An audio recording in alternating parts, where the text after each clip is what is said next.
Is it Quant? I'm not sure. Let's see here. It is going to be on Nash, so it's going to be Nash's third. So a critical minute and a half or so here for Milligan. It's going to be a full timeout, 68-54. They want to get this under 10 as quickly as possible and then start playing possession ball. So it's going to be very interesting to see if they can do that. I say very interesting a lot, Mason. I've noticed, John. At least, hey, I need to break myself from saying that. At least we're indoors now in the wintertime, and you can't talk about the weather every 2 seconds. That's very true, but baseball season starts back Saturday. Baseball season coming up soon. So you can hear me talk about the weather all the time during baseball season. It's going to be – they're giving a lot of rain Saturday. Coming to a computer, TV, radio, I don't know what else. Across the world. Across phone. the world. You can do it on your phone. iPad, tablet, whatever. It's coming soon to you guys. 68-54 is your score. 7 minutes, 50 seconds up on the clock. See what Milligan has left in the tank as that foul puts Union over the limit and it's going to put the Buffaloes in the bonus. But it's going to be Reddick to the line. 20% shooter. Back ironed that one. Rebounded by Perkins. Taylor bringing it up the floor now. Over the timeline. Two-hand chest pass over to Perkins. Perkins one step in. Jumper good. Smooth for Perkins. With Perkins showing so far in the second half, John, it makes you wonder, what if she wouldn't have had those 2 fouls in the first half? Well, then maybe Mara Ross would have come in and scored 17 points or 15 points or whatever. So and still leading the team, John, in scoring. Yeah. Next closest is Nash with 14. A Union, a couple of players in double digits. As Kelly, another fadeaway jumper, good. What a shot by Kelly. She's hit 2 of those. Just impressive to watch, John. As I mentioned before, I personally think best individual player in the AAC. Perkins over in the corner to Taylor. Taylor looking inside of Nash. And now Taylor's going to throw it away just about. Let's see if it was tipped. No, it's going to go out of bounds as Milligan's going to keep it. As Taylor and Roberts has not been on the same page today. That's 2 times now Taylor has thrown it to Roberts, and Roberts wasn't ready for it. Cox going to inbound. Milligan trails it 56-70. Price over to Jones. Jones going to stare down a long 3. Need it. No good. Back iron rebounded by Weddle for the time being, but taken away by Perkins. Now Taylor on the run. Taylor over the timeline. Backs it back out over on the left wing. Now out front to Roberts. Roberts long 3 on the way. Good for Allison Roberts. She netted that one to give her 6 points, 73-56. Milligan's going to need answers quickly. 6:25. Corner for Weddle. Weddle jacks the 3. No good. Gets her own rebound. Puts it up and in for 2. Way to follow your own shot there. A lot of coaches preach that. Not enough players do it. As now Taylor almost turns it over. She's going to get fouled. That didn't look good as she went to the ground, grabbing the same knee she already had a brace on, John. Yeah, I think it may have scared her more than it hurt her because Kelly kind of took it out from under because Taylor landed awkwardly. That's what you've heard a lot of people that have ACL. I don't know what she did. She tear her ACL? I'm not sure either.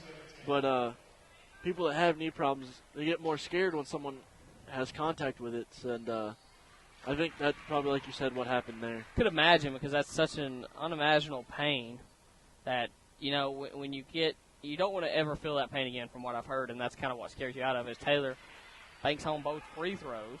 Taylor shoots it at a 73% clip to extend this lead back up to 17. So Bulldogs answering the call that Mason and I had for them up here in the broadcast booth. I'm still convinced you gave Coach Curry a bug. As Weddle tries to spin on the baseline, go up against Perkins. Perkins going to commit the foul. Going to send Weddle to the line. Yeah, that's our third, John. So now you have Nash and Perkins both on the floor with 3 fouls. Granted, game, I guess, still close if Milligan comes out and puts on an offensive performance, but 2 key players on the floor with 3 fouls. Can't have them leave the game, especially right now with just under 6 minutes left in the game. So Weddle makes both. Union leads it by 15, 75-60. Taylor up ahead of Thomas. Thomas almost fumbles it. Now back out front to Taylor. Taylor right over that Union College logo in the middle of the floor. As Jones gets caught gambling, Thomas puts it on the floor. Now back out front to Taylor. Taylor swings it over in the left corner for Perkins. Perkins puts it on the deck. Now pass it back out to Taylor. 9 seconds to shoot on the shot clock. Taylor down the lane. Goes up against Price. Maneuvers no good. Rebounded by Nash out of nowhere. Put back up and in. 77-60. Give Nash 16 points. Bounce pass into Jones. Jones may got away with a walk. Fans wanted one as well as Price stares down a long three. Makes Taylor jump, but it's tipped around, stolen by Roberts, and a cheap foul there on Weddle. John, in order for Milligan to get remotely close back to the lead, they're going to have to find someone that's going to have to take over this game and start scoring for them. Because, Haley Wyrick has 18 right now. It just doesn't seem like it. Doesn't seem like anyone around her is scoring.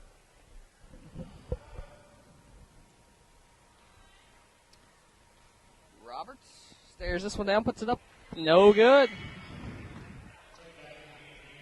Not interesting yet for Milligan, but it could get interesting. They got to cash in these misses for points. Offensive defensive substitution there for Coach Curry, making sure Perkins doesn't pick up that fourth foul. That one up and in for Roberts. So Milligan's got to cash in here. Cox brings it over. Cox has been she's been absent today from this ball game, as Cox is a very prolific three-point shooter for this team. Hasn't been able to finish any today. I don't think she's hit one. 0 points for Callie Cox. And that gives Nash her fourth foul. So interesting to see if she's going to either sit for the rest of the game or if you'll put her back in with 4 fouls. You don't need her to go out of the game if you don't have to have her go out of the game. You know what I mean? Yeah. Callie Cox has attempted 64 threes on the year. She shoots it at a 37% clip. The best three-point shooter they got besides Lindsey Price has attempted 43. So both of these chicks can shoot, but haven't been able to get an open look today because of the Bulldogs' defense, as the Bulldogs lead at 78-61.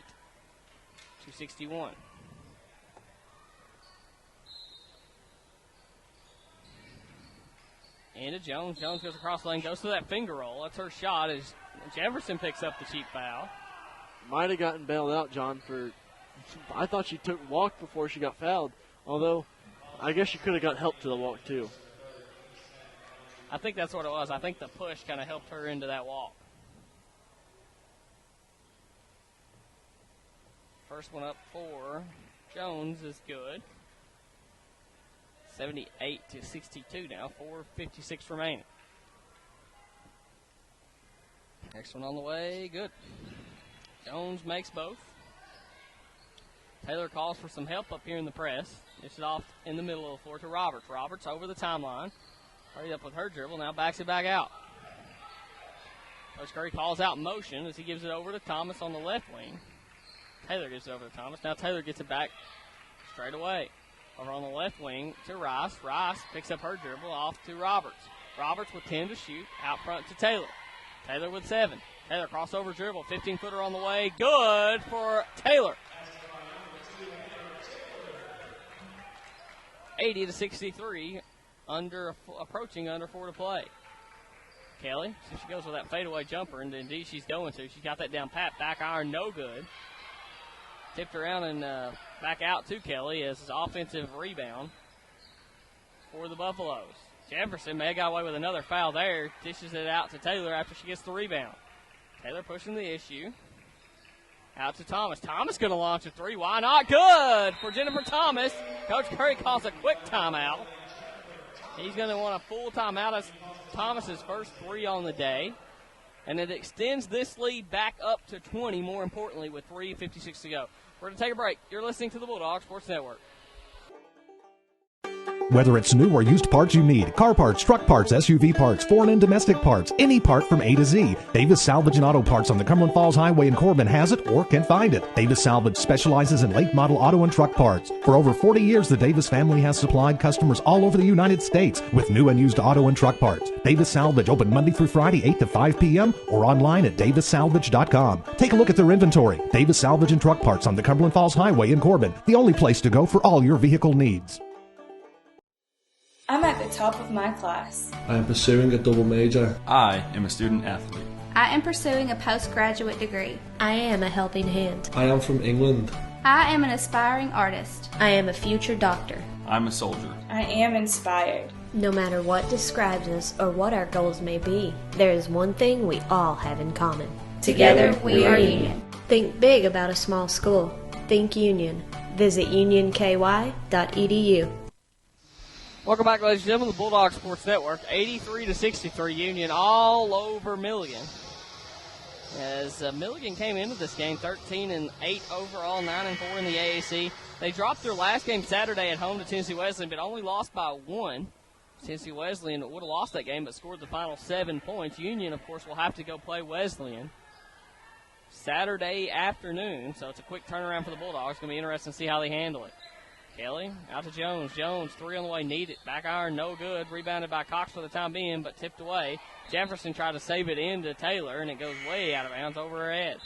John, it would have been interesting had Wesleyan lost that game to Milligan, because that would have put them at, 10-3 in the conference? And would have put, if Union pulls out this win right here, it would have put Union above a 21st ranked Tennessee Wesleyan. That ball's tipped away, stolen by Allison Roberts. Union's just going to try to ease this one out.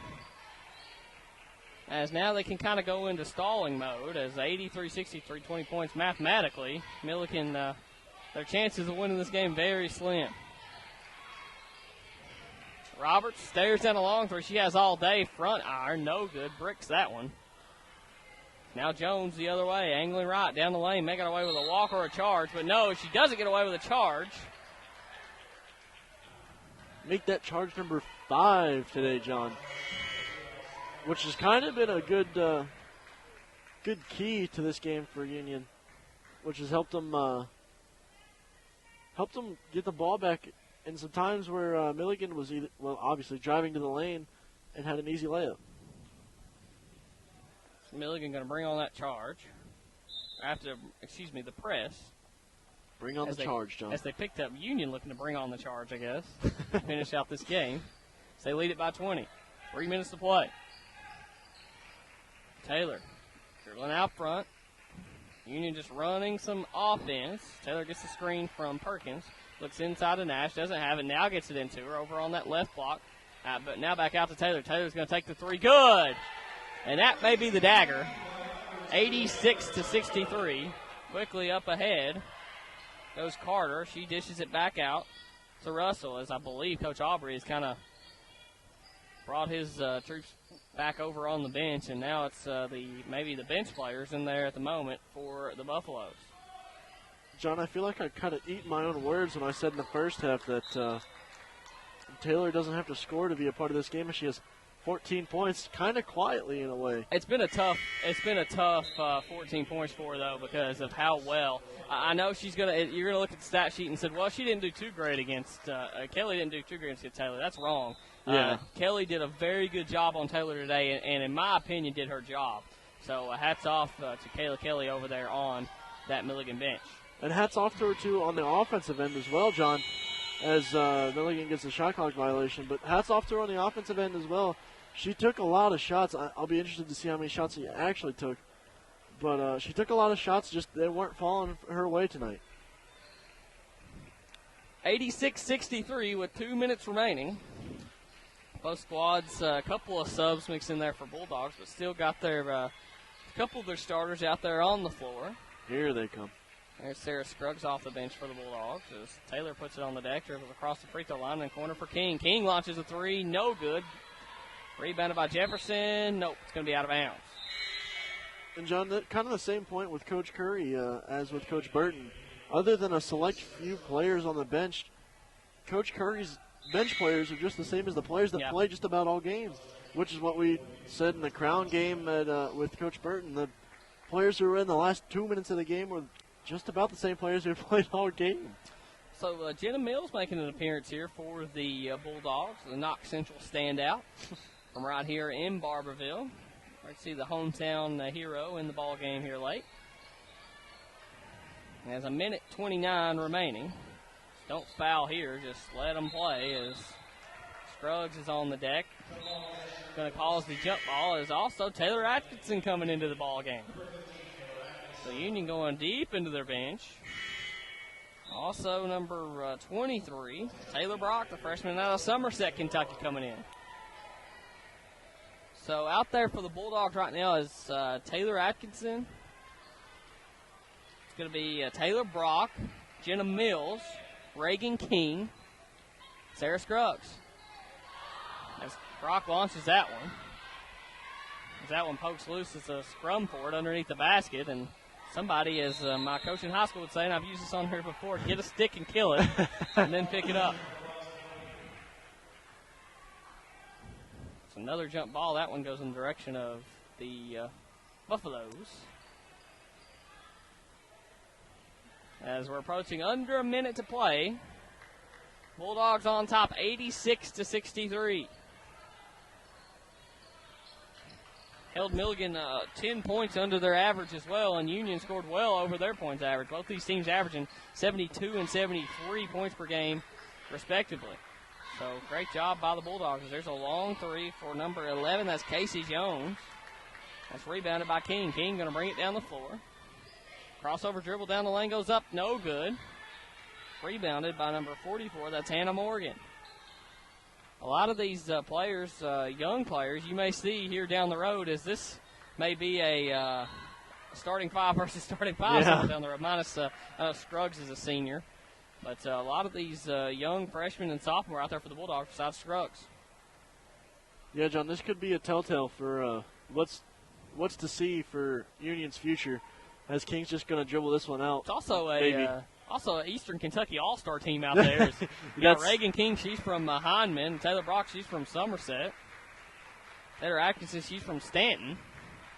Well, I don't know if that's considered Eastern Kentucky, but Sarah Scruggs from Harlan and Jenna Mills from Barberville. But that's going to be the ball game, 86-63, as King just washes the time right off the clock as Union best of Buffaloes, 86-63, and they're one step closer for that conference tournament and getting on top of that conference. They want top seeding going into that.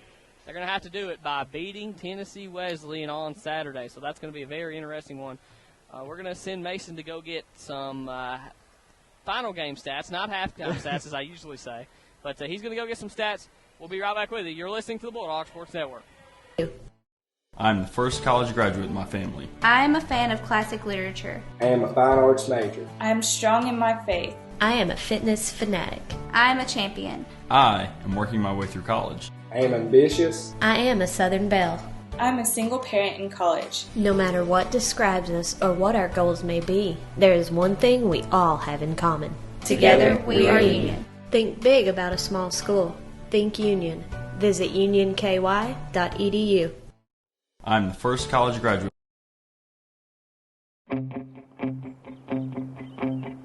There's a call to be answered.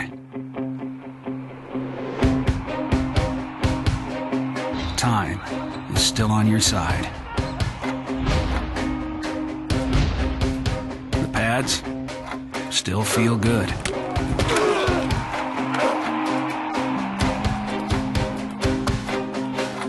The spirit of competition is still alive inside.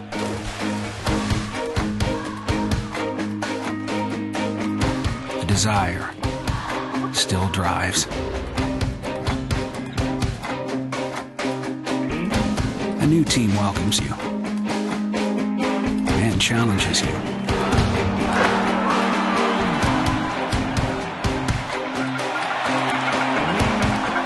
There's always room to grow. The phrase student athlete has a great ring to it.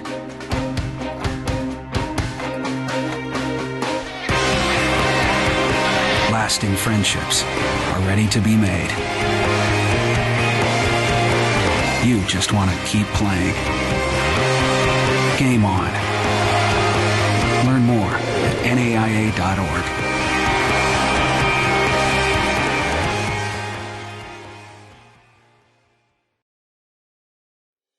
I'm at the top of my class. I am pursuing a double major. I am a student athlete.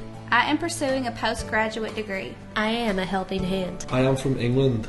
I am an aspiring artist. I am a future doctor. I'm a soldier. I am inspired. No matter what describes us or what our goals may be, there is one thing we all have in common. Together we are Union. Think big about a small school.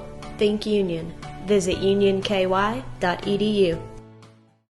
With my family. I am a fan of classic literature. I am a fine arts major. I am strong in my faith. I am a fitness fanatic. I am a champion. I am working my way through college. I am ambitious. I am a Southern Belle. I'm a single parent in college. No matter what describes us or what our goals may be, there is one thing we all have in common. Together we are Union. Think big about a small school. Think Union. Visit unionky.edu. I'm the first college graduate in my family. I am a fan of classic literature. I am a fine arts major. I am strong in my faith. I am a fitness fanatic. I am a champion. I am working my way through college. I am ambitious. I am a Southern Belle. I'm a single parent in college. No matter what describes us or what our goals may be, there is one thing we all have in common. Together we are Union. Think big about a small school. Think Union. Visit unionky.edu. I'm the first college. Whether it's new or used parts you need, car parts, truck parts, SUV parts, foreign and domestic parts, any part from A to Z, Davis Salvage and Auto Parts on the Cumberland Falls Highway in Corbin has it or can find it. Davis Salvage specializes in late model auto and truck parts. For over 40 years, the Davis family has supplied customers all over the United States with new and used auto and truck parts. Davis Salvage open Monday through Friday, 8 to 5 p.m. or online at davissalvage.com. Take a look at their inventory. Davis Salvage and Truck Parts on the Cumberland Falls Highway in Corbin, the only place to go for all your vehicle needs. Whether it's new or used parts you need, car parts, truck parts, SUV parts, foreign and domestic parts, any part from A to Z, Davis Salvage and Auto Parts on the Cumberland Falls Highway in Corbin has it or can find it. Davis Salvage specializes in late model auto and truck parts. For over 40 years, the Davis family has supplied customers all over the United States with new and used auto and truck parts. Davis Salvage open Monday through Friday, 8 to 5 p.m. or online at davissalvage.com. Take a look at their inventory. Davis Salvage and Truck Parts on the Cumberland Falls Highway in Corbin, the only place to go for all your vehicle needs. Whether it's new or used parts you need, car parts, truck parts, SUV parts, foreign and domestic parts, any part from A to Z, Davis Salvage and Auto Parts on the Cumberland Falls Highway in Corbin has it or can find it. Davis Salvage specializes in late model auto and truck parts. For over 40 years, the Davis family has supplied customers all over the United States with new and used auto and truck parts. Davis Salvage open Monday through Friday, 8 to 5 p.m. or online at davissalvage.com. Take a look at their inventory. Davis Salvage and Truck Parts on the Cumberland Falls Highway in Corbin, the only place to go for all your vehicle needs. I'm at the top of my class. I am pursuing a double major. I am a student athlete. I am pursuing a postgraduate degree. I am a helping hand. I am from England. I am an aspiring artist. I am a future doctor. I'm a soldier. I am inspired. No matter what describes us or what our goals may be, there is one thing we all have in common. Together we are Union. Think big about a small school. Think Union. Visit unionky.edu. Graduate in my family. I am a fan of classic literature. I am a fine arts major. I am strong in my faith. I am a fitness fanatic. I am a champion. I am working my way through college. I am ambitious. I am a Southern Belle. I'm a single parent in college. No matter what describes us or what our goals may be, there is one thing we all have in common. Together we are Union. Think big about a small school. Think Union. Visit unionky.edu. Welcome back, ladies and gentlemen, to the Bulldog Sports Network. As final score here, 86-73, or 63, I do believe there, Mason, if I am correct about that. Somewhere on here. 86-63. There we go, nailed it. We're about 17 minutes away from the men's game. That's going to come up right after here. Mason's going to take a seat down on the floor. He's going to do camera for us, and Mara Ross is going to hop on. But before that, we want to get to our final game stats for the women's game. So, Mason, take those away. Starting with Milligan, John, your scores. Haley Wyrick led the team with 18 points. Behind her, you had Allison Jones with 15. and then Kayla Kelly with 14, and Chelsea Weddle with 11. For the game, they shot 39% from the field, only 7% from beyond the arc, and 81%. Yeah, they didn't hit a lot of threes. Not at all, and 81% from the free throw line.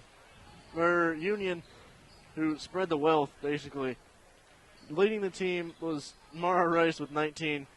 Even though she didn't score much in the second half, still led the team, John. After her, you had Lydia Nash with 16, Amber Taylor with 14, Haley Perkins with 13. Rounding it off, Macy Klontz with 9, Allison Roberts with 7, and Reagan King with 5, and Jennifer Thomas with 3. From the field, they shot 42%, and from 3, they shot 38%. From the free throw line, John, 82% for the Lady Bulldogs today. Great job, as always, Mason. So about 15 minutes away from the men's game starting. And Mason, final thoughts about the women's team before we get out of here. Women's team, they did a good job in the second half. I'm still convinced you put a bug in Coach Curry's ear. I won't get over it. Quickly, I will say before I do kick to you, most complete. Will you agree with this most complete game that the women have played maybe all year? Absolutely, most complete game. I mean, what did I don't think Milligan led the game at all. I mean, you correct me if I'm wrong on this, John, but I don't think, lead didn't change the lead at all. So Milligan did not lead the game a single time in this game. And like we said at halftime, I enjoyed seeing them put their foot to the floor and, not back down from Milligan and let them get back in the game. Because I think had Milligan gotten back into that game, John, it probably would have been a different ballgame and been a lot closer than what it was. Absolutely, as Milligan, a very desperate team, but they fall back one more game in conference, so it'll be very interesting to see their climb from here on out. But that being said, not a team that I want to see in the tournament. I'd say Union does not want to see that team in the tournament either. It's hard to beat a team like Milligan 3 times. But with that being said, for all my cast and crew, John Gatto, Jay Stansel, SIDs, my camera person who will be my producer, Jessica Frisbee, my color man, Mason Elam, and I've been the voice of the Bulldogs signing off. As I said, we're going to sign off for just briefly. We're going to stick around for the men's game. If you're going to do that, stick with us. If you're signing off for the women's game, I'll catch you down the line. And, John, had you called me Mara Rice right there, I probably would have never done a game with you for the rest of the year. Nonetheless, stay with us if you're with the men's game. If not, I'll catch you down the line. EDU.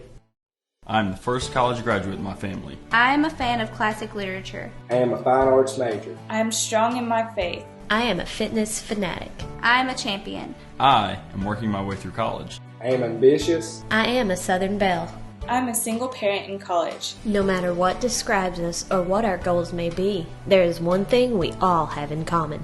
Together we are Union. Think big about a small school. Think Union. Visit unionky.edu.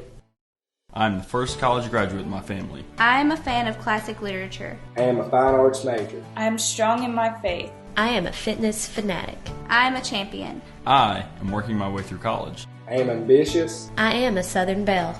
I'm a single parent in college. No matter what describes us or what our goals may be, there is one thing we all have in common. Together we are Union. Think big about a small school. Think Union. Visit unionky.edu. Whether it's new or used parts you need, car parts, truck parts, SUV parts, foreign and domestic parts, any part from A to Z, Davis Salvage and Auto Parts on the Cumberland Falls Highway in Corbin has it or can find it. Davis Salvage specializes in late model auto and truck parts. For over 40 years, the Davis family has supplied customers all over the United States with new and used auto and truck parts. Davis Salvage, open Monday through Friday, 8 to 5 p.m. or online at davissalvage.com. Take a look at their inventory. Davis Salvage and Truck Parts on the Cumberland Falls Highway in Corbin, the only place to go for all your vehicle needs. Parties are making a huge splash at the new Stivers Aquatic and Wellness Center in Barberville, home of the area's only indoor Olympic-sized swimming pool. Guests will enjoy 2 hours of fun in both the pool and party room. Parties are now being scheduled for any day of the week. Book yours today. Call 546-0005 or visit us on the web at stiverscenter.org. Stivers Aquatic and Wellness Center. It's good for you. I'm at the top of my class. I am pursuing a double major. I am a student athlete. I am pursuing a postgraduate degree. I am a helping hand. I am from England. I am an aspiring artist. I am a future doctor. I'm a soldier. I am inspired. No matter what describes us or what our goals may be, there is one thing we all have in common. Together we are Union. Think big about a small school. Think Union.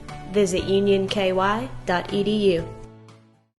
I'm the first college graduate in my family. I am a fan of classic literature. I am a fine arts major. I am strong in my faith. I am a fitness fanatic. I am a champion. I am working my way through college. I am ambitious. I am a Southern Belle. I'm a single parent in college. No matter what describes us or what our goals may be, there is one thing we all have in common. Together we are Union. Think big about a small school. Think Union. Visit unionky.edu. Whether it's new or used parts you need, car parts, truck parts, SUV parts, foreign and domestic parts, any part from A to Z, Davis Salvage and Auto Parts on the Cumberland Falls Highway in Corbin has it or can find it. Davis Salvage specializes in late model auto and truck parts. For over 40 years, the Davis family has supplied customers all over the United States with new and used auto and truck parts. Davis Salvage open Monday through Friday, 8 to 5 p.m. or online at davissalvage.com. Take a look at their inventory. Davis Salvage and Truck Parts on the Cumberland Falls Highway in Corbin, the only place to go for all your vehicle needs.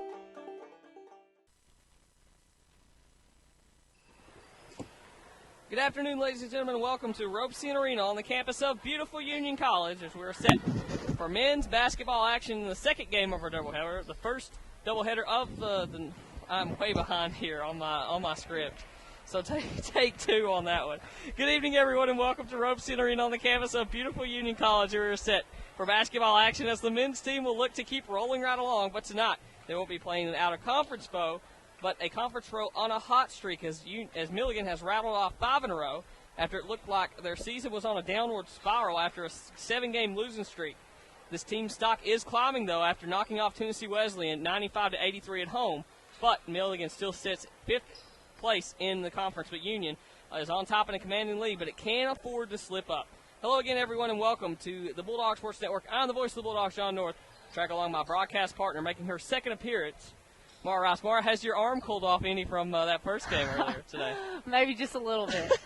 Were you feeling it earlier, or what? Is that what? Yeah, I was definitely feeling it. If not, I probably wouldn't have been shooting them. But I was feeling it. After the first couple, I was like, all right, we'll see how long this will last. And then after that, I was like, okay, it's time to, do other things. So. If you guys missed it earlier, if you're just tuning in for the men's game, Mara had 5 threes in the first half, I do believe. Ended up with 19 points. No big deal. She's just making her way up here now to call the game with me, so pulling double duty here tonight. I'm glad you're in control because I just tried to read a script from a St. Andrews and Union volleyball game a couple months ago. So that's the way it is. That's the way this January has gone with the bad weather and such. But nonetheless, 8 minutes, 41 seconds away from tip. We're going to take a break. We'll be back. You're listening to the Bulldog Sports Network. I'm at the top of my class. I am pursuing a double major. I am a student athlete. I am pursuing a postgraduate degree. I am a helping hand. I am from England. I am an aspiring artist. I am a future doctor. I'm a soldier. I am inspired. No matter what describes us or what our goals may be, there is one thing we all have in common. Together we are Union. Think big about a small school. Think Union. Visit unionky.edu. I'm the first college graduate in my family. I am a fan of classic literature. I am a fine arts major. I am strong in my faith. I am a fitness fanatic. I am a champion. I am working my way through college. I am ambitious. I am a Southern Belle. I'm a single parent in college. No matter what describes us or what our goals may be, there is one thing we all have in common. Together we are Union. Think big about a small school. Think Union. Visit unionky.edu. Welcome back, ladies and gentlemen, the Bulldog Sports Network. I'm the voice of the Bulldogs, John North, alongside Mara Rice. And, Mara, you had the honor to sit with me up here during the Hiawassee game. As we talked about the Hiawassee team, I thought that they mirrored an AAC team a lot. And you look down here at Milligan, and you kind of see that in both of these squads. So a big confidence builder for Union. What are you expecting out of the Bulldogs here tonight? I'm expecting them to come out and hopefully give us the full 40 like they did against Hiawassee. Yeah. It was a tough game down at Milligan. They played, neck and neck towards the end, and the crowd was really rallying behind Milligan. And it was a tough game and a tight and exciting game to watch. So hopefully they'll, come out and do just as well and stay out on top. Absolutely. So, quickly, we are behind the 8 ball here on the pregame show, so we're going to take another break. When we come back, we'll have assistant coach, Coach Tanner Massey, on the Bulldog Sports Network. So, we're going to take a break. We'll be back with Tanner and then tip-off. You're listening to the Bulldog Sports Network. Whether it's new or used parts you need, car parts, truck parts, SUV parts, foreign and domestic parts, any part from A to Z, Davis Salvage and Auto Parts on the Cumberland Falls Highway in Corbin has it or can find it. Davis Salvage specializes in late model auto and truck parts. For over 40 years, the Davis family has supplied customers all over the United States with new and used auto and truck parts. Davis Salvage open Monday through Friday, 8 to 5 p.m. or online at davissalvage.com. Take a look at their inventory. Davis Salvage and Truck Parts on the Cumberland Falls Highway in Corbin, the only place to go for all your vehicle needs. Welcome back, ladies and gentlemen, to the Bulldog Sports Network, as I'm now joined by assistant coach Tanner Massey. Coach, you've been enjoying this fine Kentucky weather? It's not too bad. It's a little different than South Carolina, but you get used to the snow, and it's a different kind of cold here. Different kind of cold. Explain. You don't seem like a guy who complains about much. Would I be right about that? That's correct. I like guys like that. I'm the same way. It takes a lot to ruffle my feathers and get me going, but getting me upset. But I'm just glad to be alive. Absolutely, every day's a great day. Absolutely, something good's always about to happen. You can always spin it positively, no matter what happens. Hey, life lessons here on the pregame show as well. Yes, sir. But speaking of the weather, you guys have been a bit luckier than the women's team. The women's team hasn't played in a week and a day, but you guys got a game in Monday, and I want to know: does the weather and postponements, does it serve as a distraction for you guys or a favor in any of these teams coming in tonight? Because as we said before we went on, you wake up, you're ready to play, and then all of a sudden you're not playing. So how does that affect the guys mentally? Right. I don't think that it affects our guys too much. Yeah. It'd be different if we found out that we weren't playing a couple hours or 4 or 5 hours before the game. But we were kind of prepared for that in the morning. We had a lot of time to get our guys the mindsets changed back around to it's another day of prep, and maybe we can go over a few more things that we didn't have time to before. I don't think it posed any disadvantage mentally for our guys. So turning the page, last time out, you guys had a solid game against Hiawassee, who I said on air a couple times. I don't think they were that athletically far away from you guys. So to blow a team out like that, I think they're maybe a middle tier, AAC team talent-wise. And I think Coach Burton agreed with me on that. Does that just add to these guys' confidence going back into conference play? For sure. It was a great test. Coach believes that, and I totally agree with him, that playing in a game like that's better than practice, an out-of-conference game such as Hiawassee, and he's correct. Those guys were very athletic. They had some players that can really play. I don't think that their scheme was right there, but they definitely have the talent to pose a threat to a lot of teams in our league, and shoot, we play them again in about a week, and they're going to pose a threat to us again. So it was good to play a team like that. So speaking of threats, definitely the team coming in here did not pose as a threat. As you all went on the road to Milligan, before we get too far ahead of ourselves, you guys finally gutted it out 80-72. Milligan made not one but two furious comebacks in that game to try to take the lead back. You guys kept holding them off, hit some key free throws down the stretch. Is that a coaching point tonight for these guys to just keep the foot on the throttle and not let this team come back if you get them down? Oh, always. It's something we've been preaching for the past couple months, is when we get a lead and we get up by double digits and there's 4 minutes left in the game, don't get comfortable and allow the team to come back and gain some momentum and take some of our momentum away. It's all about, you get up 10, a minute from now you want to be up 13 or 14. A minute from that you want to be up 16. So it's something that we've tried to reinforce with our guys every game, and we've gone through it in practice. We put situations on the clock where, hey, we're up 4 with a minute to go. Let's make sure we win this game being up by 7.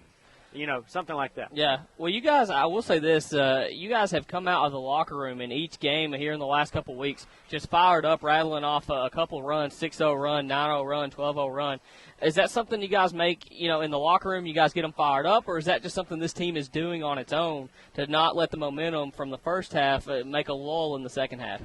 Our guys do a fantastic job of just coming out and being ready to play at the beginning of both halves. We haven't had an issue in a while. I'm not going to say we haven't had one, but it hasn't been an issue where we have to call a timeout and really get these guys fired up. I mean, they kind of understand, and we had to do that earlier in the year, but I feel that our guys have gotten past that, and they've started to understand. All right, we got to come out and play hard at the beginning of the game to let the other team know that we're here and we're going to take it to you all game long. Absolutely. We don't want them to have a feel-good moment at the beginning of the game and take us out of what we're trying to do. So, quick turnaround. You guys obviously have to play a hot Milligan team tonight. They've rattled off 5 in a row.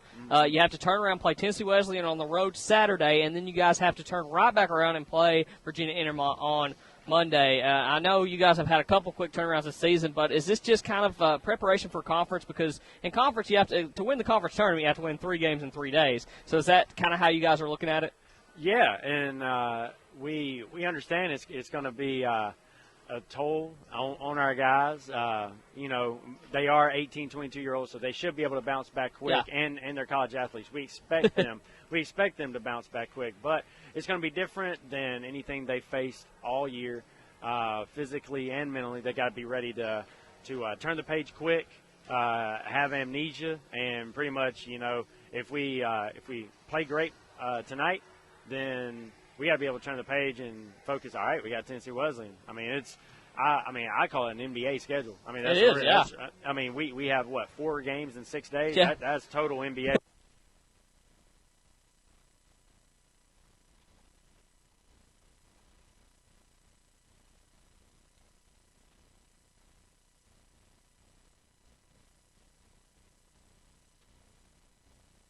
Welcome back, ladies and gentlemen, to the Bulldog Sports Network. A little technical difficulties there. I guess that's what we'll call it. I guess, Mara, no starting lineups being announced.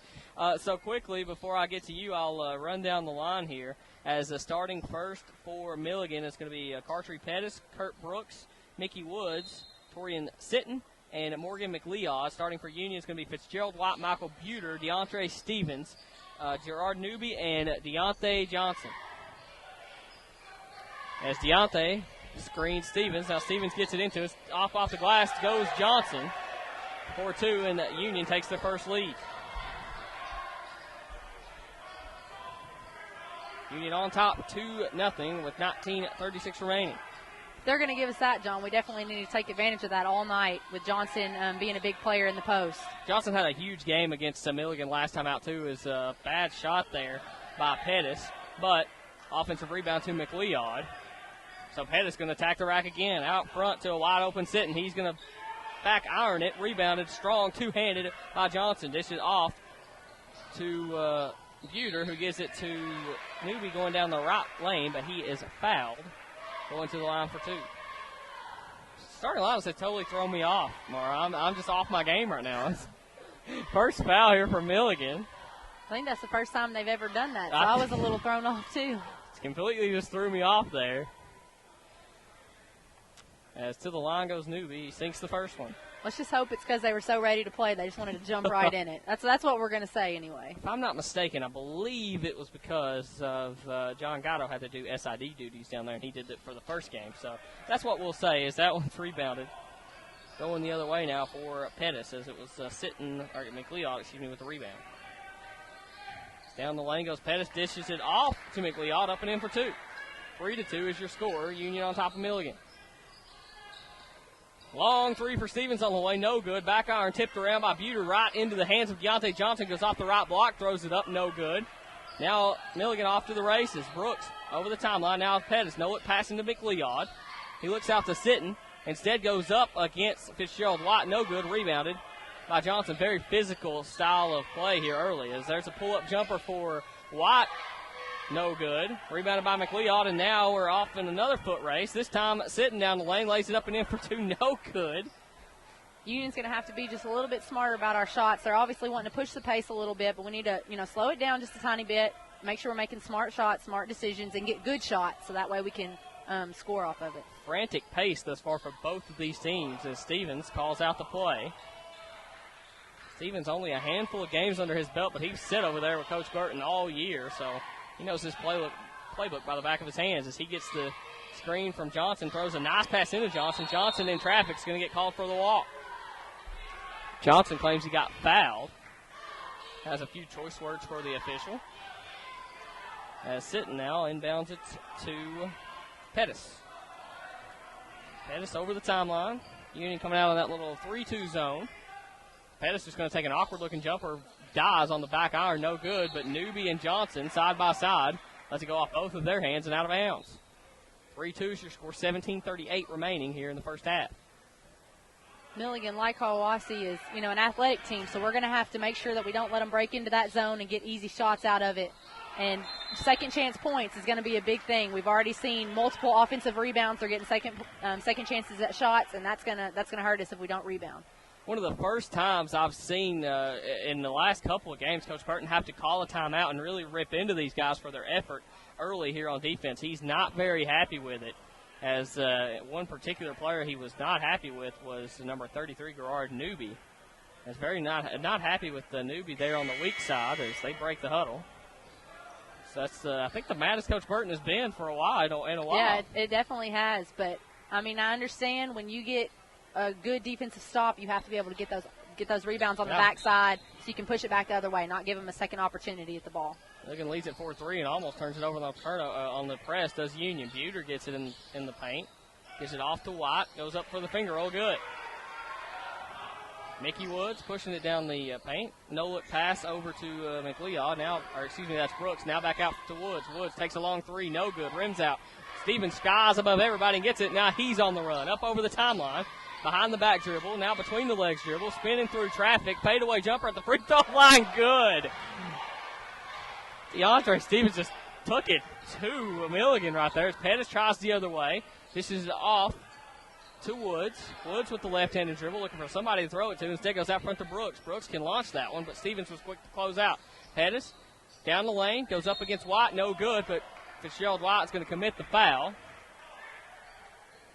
Stevens, 31, is in a little bit different position than the rest of the Bulldogs, considering he hasn't played these teams the first time around. So he's coming in, fresh, not knowing exactly. He's watched film on him, and obviously probably seen the games from being there, but playing is a little bit different story. So we'll see how he interacts with that going on with the conference games. And on the flip side of that, not a lot of these teams have seen him play. Exactly. So, it could even out. out. Be a huge advantage. And thus far, that's been the advantage, is nobody knows how to guard him yet. So nobody's had time to figure it out. It's a good thing for Coach Burton.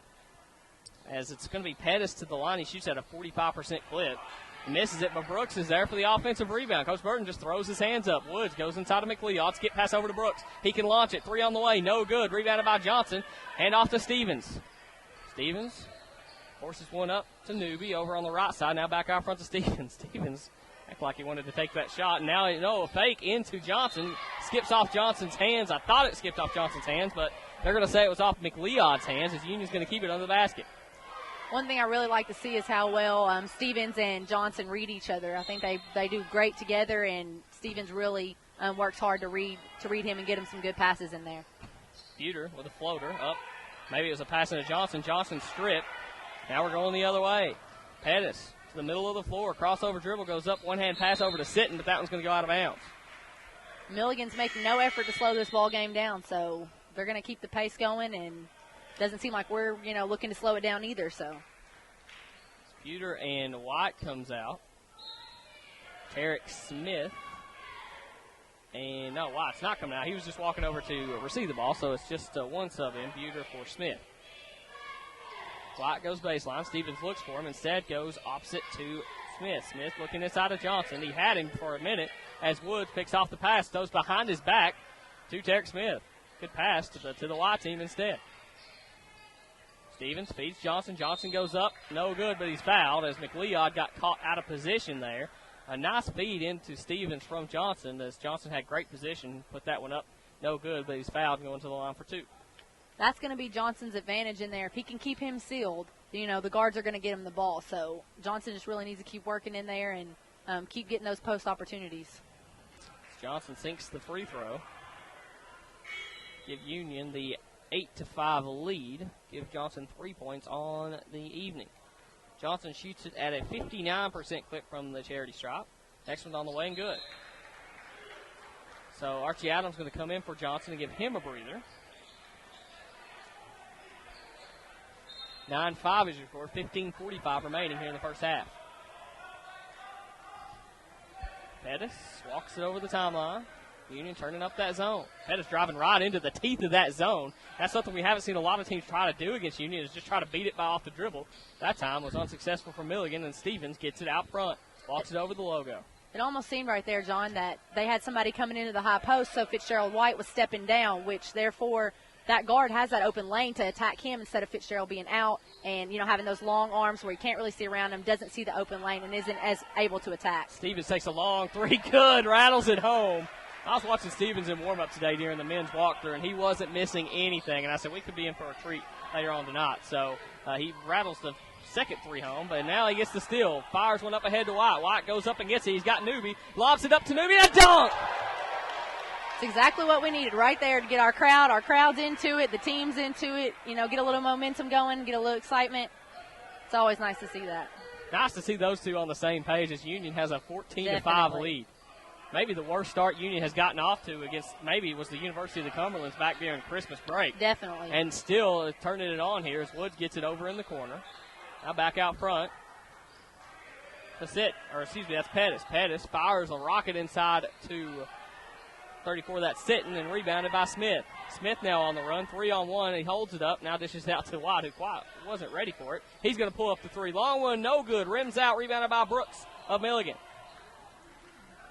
John, it's funny because you just said Stevens wasn't missing in warm-ups, and there's Fitzgerald White with another dunk. Just even more momentum to add to the team. But you said Stevens wasn't missing in warm-ups, and I was the exact opposite tonight. I did not make in warm-up, so I was hoping that I was saving them for the game. So I guess it just depends on the player on that one. Oh, I was going to ask who's going to have the hotter night, you or DeAndre Stevens, but you kind of got ahead of me there. But Union leads at 16-5. As I said, not a great start for Union, but out of nowhere, they kind of rattled off a couple points. Fitzgerald White had a couple steals, lobbed one up to Newby for the dunk, and then got a steal and a dunk himself. So Union really turning it up here as we're going to stay with you, as I think it may have been a full, but we blabbed on long enough that we're going to have to stay with you now as 14:05 remaining. As it is our Think Pink game here tonight. My washing machine is broken, Mara, so I couldn't wear my pink shirt tonight. Well, that's just sad. I mean, you should have worn it anyway. It's Think Pink. You take one for the team on that one. I did wear my khakis, which are maybe they're a little bit old. I'm not going to elaborate, but 16-5 is your score. As Union brings the same lineup they did have out there on the floor. One sub in there, I do believe, for Milligan. Going to be 22, Chris Ellis. So Pettis brings it across the timeline, angling right. Again, going to try to attack that defense. Kicks it off to Woods over in the corner. Woods puts it on the deck. It's going to be a hand check foul on Archie Adams on the baseline. And if Milligan is looking to be successful against the zone, they're going to have to attack it because we do have long bodies, and we're really good at extending our zone out and getting out to the shooters. So, if they keep attacking and they're successful with it, that's going to be something that Union's going to have to switch up or fix or tweak to do whatever they need to do to keep them from attacking the zone. And Bill Robinson, a great coach, as there's White. He gets the pass. He may get another dunk, and he does. And we've seen 3 dunks now, John. 3, and the crowd is loving it. Our student section's loving it. And White right on the other end just screaming ball, ball, ball on defense. So he's right there. Once a player like that gets a couple dunks, I believe Pettis was a little bit sick and tired of White going to the other end and dunking. Pettis went up to try to dunk that one, but he was hacked. So he's going to go to the line for 2. But, a player like White gets a couple steals like that, and you just want more. So it's just going to pick up the defensive intensity on his end. Exactly. And it does a lot of the times. Either, your offense will feed off of your defensive pressure or, vice versa. And it's great when it's in sync like that because if you're doing it on both ends, then you're going to really be getting the job done, and that's what's going to keep us with a good lead. So Torian Sitton going to the bench as James Songster comes in. The sophomore out of Johnson City, Tennessee. As that one's back iron for Sitton. He splits him, and now out to Tarek Smith off the Fitzgerald White rebound. Smith is going to attack the lane. Floater in the lane. Rims out, no good, but Johnson's there for the offensive putback. Nobody there to block out Deontay Johnson. He puts it back up and in for 2. 20-6 is your score. Pettis, top of the key, dishes off. Long three there for number 14, Scott Blake, the senior. Drains that one home.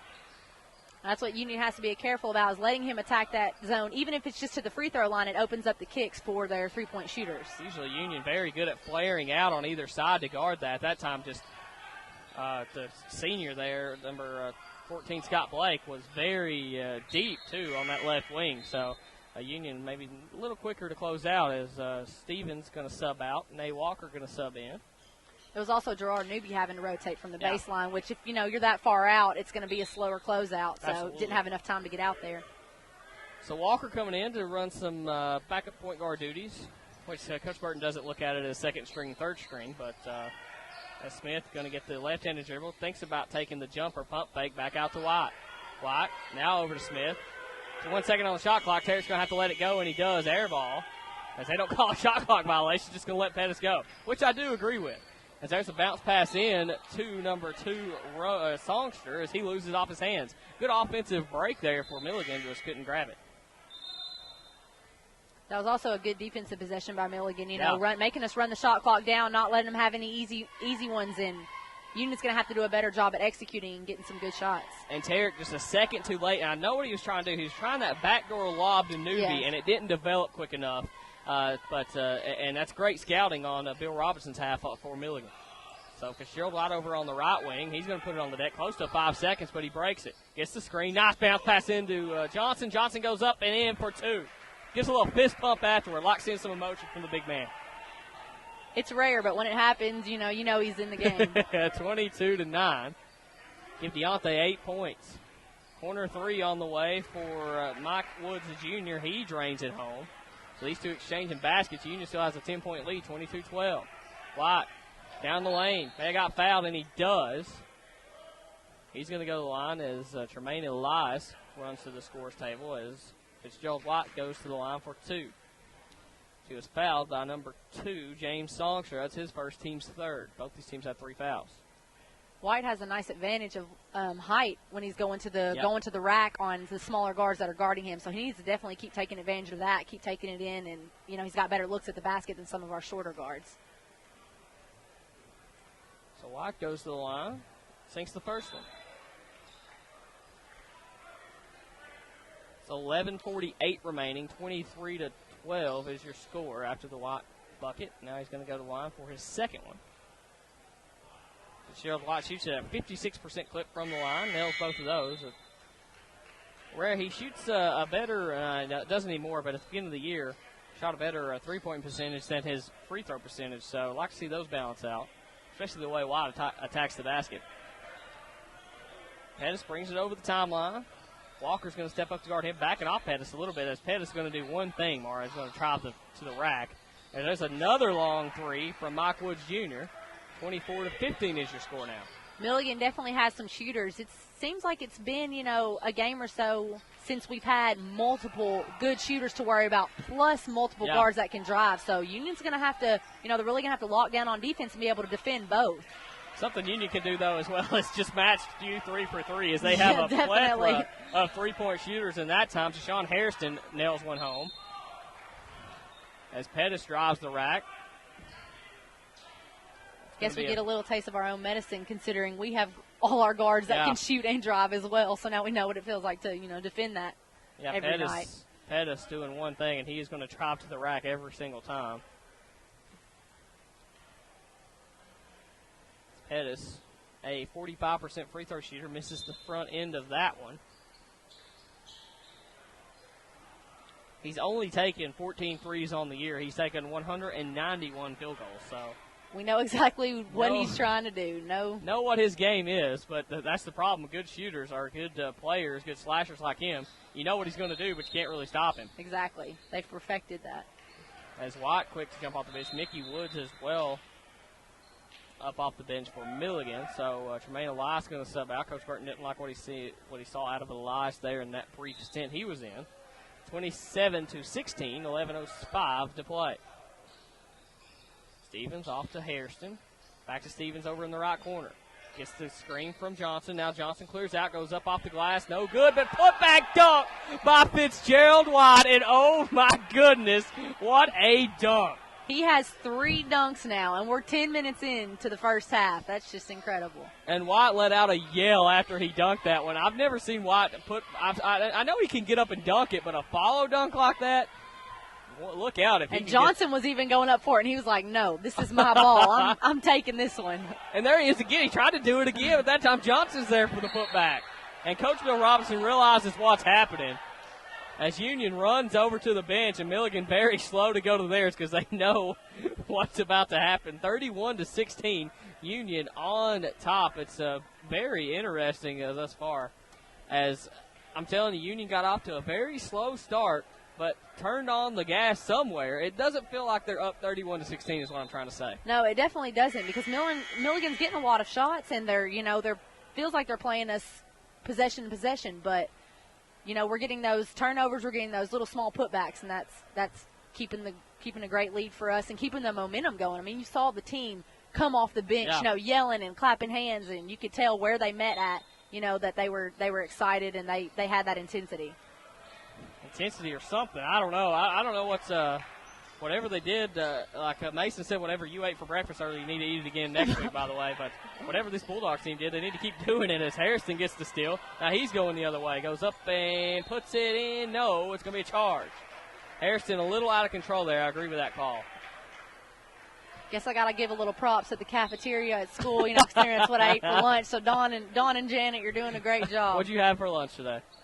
I had a salad. I had a lot of protein. That must have been what it was. That's the secret. That's what it was. I guess I need to use that for intramurals.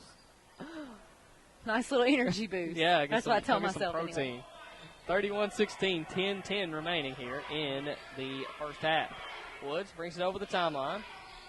Angles to the right, guarded closely by Stevens. Kicks it out to Sitton. Now back over to Woods. Back out front to Ike Woods Jr. He's had the hot hand, but back iron goes that one, rebounded by Harrison. White almost can't even drop with that cutter going through the high post, because as soon as he does, there's a shooter rotating right up. Good game plan there for Milligan. And Stevens, another long three. He might give me a run for my money, John. He could, but I'm going to ask this question. Has he ever taken a three that is not from NBA range is what I want to know. No. No is the answer to that. And when he has a wide open layup, he misses it. I'm still not going to let him slide for that one. Harrison puts it on the deck. Free throw shooter, no. It's going to give it to White. White goes up, but he's blocked by McLeod. They're going to call a walk. A lot of body contact on that McLeod shot. But nonetheless, very good defense for number 41 from Milligan. McLeod, a lot of pressure there on White. I believe White was going to go up and dunk that one as well. 34-16. 9:16 to play. Brooks looks for a screen from Sitton and now goes over to Woods, guarded by Smith. Back out to Brooks. Brooks will launch that one. Great defense by Stevens. He's a smaller guard. Stevens is listed at 5'10", but he has some bounce, so you can't really throw over the top, and he's shown that several times, getting a couple steals. That's exactly what we need to do, is extend that zone out just a little bit, put a little bit of pressure on those guards, and don't just let them feel like they have it easy. Not the lengthiest lineup Coach Burton has in there right now, but they're doing a good job of extending that zone at the moment. They almost picked that one off, and did they do? Archie Adams on the break, gives it up to Hairston. Hairston had his ball taken away by Woods, and now Woods going the other way. Woods goes up, throws it up, but he's going to be fouled by Smith. Great job by Smith to get back and make Woods go to the line and earn it for two. 34-16, as that's Tarek Smith's first. 6 total team fouls for Union, 3 for Milligan. Union's got to keep playing smart, keep doing the little things, because leads can go away in a hurry, especially when you're playing a good team like Milligan. And we saw them come back at Milligan and make it a close game. So 2 times they came back and cut that lead within 3 once, I believe, maybe 4 the other time. But just couldn't get over the hump, and that was a very, that was Milligan's first game of the year, I do believe. And Union had played probably 4 games up until that point, but Milligan, they got a lot of shooters, as you can see, as they put out there on the floor. So no lead is safe with this Milligan squad. As White got caught up in the air, didn't really know what to do with it, tried to force one into Deontay. It was tipped out of bounds, but Union's going to keep it on the baseline. See if they try to lob it here to somebody in the middle. That goes out front to White. White looking for Stevens. Stevens puts it on the deck. Step back. No, it passed to Smith in the corner. No good. That ball's tipped around. Newby's going to get it right under the basket, and he's going to get fouled by McLeod. It's a nice pass by Stevens, but, Smith just couldn't get the shot knocked down. But luckily, Gerard Newby with his long arms is always there waiting on the backside to rebound. Coach J.D. Strange told me that in practice, if there's an offensive rebound, it's Gerard Newby who has the offensive rebound. Very active on the boards, as maybe Smith over there in the corner a little bit too much legs under him instead of not enough. As corners are a tough place to shoot from, especially the angle that Tarek took on that. So not that bad of a shooter to airball one on the other side of the rim. No, definitely not. Probably just needs to take a little more time, get himself set. He saw the ball coming. It was a quick pass, wanted to get it off. And so 8:22 remaining. 35-18 is your score, as Wood's going to take another long three and drains it. We cannot leave those shooters, John. Sure, that's going to be an adjustment at halftime. Definitely. So Walker, who's just subbed in, puts it on the deck, gets caught, gives it off to Smith. Smith goes over the finger roll. Great cut by Tarek Smith. It was also a nice look by Nate Walker to see that little dish off right as he was coming down the lane. And Woods wanted a long three there, but instead holds it back in, throws it out to Hendren. Now back out to Woods. Woods. No look pass into 22. That's Ellis. Ellis puts it up and in for two. That was just a little bit too easy on Union's part to break that zone down. So Walker backs it back out, gets the call from Coach Burton. Milligan, from the most part, staying in that man-to-man. There's a stagger screen to Smith on the right wing. Smith jab step, goes down the lane. Nice bounce pass into Adams. Adams puts up the shot, no good. Newby's there for the offensive rebound as he can't put it back up. As great hustle by Milligan. And I believe, let's see, after the pile comes up, it was number 22, Chris Ellis. Was there, came out with a fumble, I guess you could say.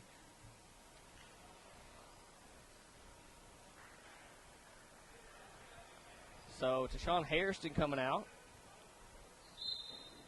Fitzgerald Watt coming back in, I do believe, as Woods doing point guard duties for the Buffaloes. Back over to Hendren, now in the corner for Brooks. Brooks dribbling out. Somebody to throw it to and finds Sitton over in the corner. Sitton dribbles back out. Now Union extending that defense out a little more. As Brooks at the top of the key takes one dribble, forces a three up. Good. Nice three from Kurt Brooks. 37-26, though. And as many threes as Union has given up, still on top by double digits. Smith gets that stagger screen, looks inside to Stevens, doesn't have him, and says get pass over to White. White steps back. Now he's going to attack the basket. Goes up. Charge, and I do not agree with that one.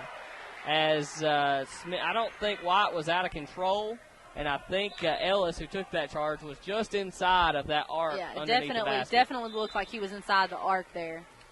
That's what you get with those bang-bang calls, though. You got to call something quick. And 37-26, Union on top of Milligan. 6 minutes and 33 seconds to play. First half. Pettis over to Hendren. He can nail him from deep, and that time gets nothing but the backboard. Maybe I jinx Hendren as he's kept Milligan in a couple of these Union and Milligan contests over the years.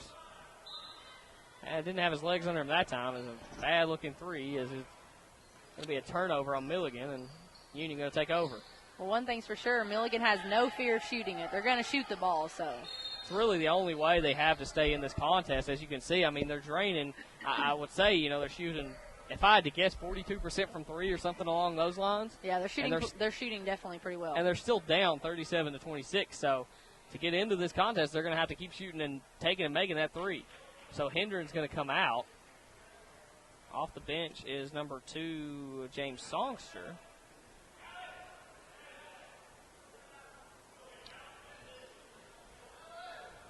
Union really needs to take advantage, John, of the opportunities that they get down here on offense. Because if they're scoring every time down the floor, then Milligan's points, even if they are shooting well from the three-point line, it's not going to be much help if they're not getting the defensive stops on the end. So we definitely need to take advantage of that. As Stevens throws it way back behind to absolutely nobody, but Buter runs it down. Buter walks it across the timeline. He's going to get a screen from White. Now skip pass inside to Johnson. Johnson all by himself as he had two guys on him, slipped them, put it up and in for two. Nice pass by Michael Buter there. As there's going to be a steal almost for Stevens, but Pettis gets it back, and there's White. White with the steal. White grabs it. They're going to call a walk as White had his ball knocked away from him and then couldn't corral the dribble after that one. I think he was possibly already envisioning himself dunking as he was still dribbling. He was still a little bit away from the goal, but he was already ready to get that dunk up. Just his feet, his feet and hands were a little bit above. His mind was a little before, his body. He absolutely had his eyes on that rim. So down the lane goes Pettis out to Songster, now way out front. Pettis driving the lane. As it's going to be, as Buter got stepped on by sitting under the basket, and the Buter very slow to get up. They'll blow this dead when Fitzgerald White scores or there's a dead ball, and that's going to be a charge on who? Or is it a foul? Or is it an and-one? It's an and-one. Thank you. I was like, a little worried there for a second. I thought there could be no way. Well, it was the motion the official made. I thought it was a charge, but he was saying and-one, so no worries there. As Buter very slow to come off. As Torian Sitton went up for a rebound and came down right on Michael Buter's stomach. So Buter a little slow to make his way over to the bench. But the lead right now for Union, 41-26 with 5:26 remaining. It's a dangerous place to be when you're trying to take those charges, you're trying to stay under the basket. You get knocked down and they don't call anything. The play keeps going. I mean, they can't stop it just because you're under the basket. So it's definitely, a scary place to be when people are going up to get the rebound or they're coming down on you. That's why I told Mason in the women's game, because there's several times in the women's game where they no call. And the person's just left under there. You have to call something. I don't care if the person flops. Call a block if they flop, Yeah, because you're going to get somebody hurt underneath the basket. Exactly. 41-26, Union on top of Milligan, 5:20 remaining in the first half. Pettis off to Songster inside to Sitton.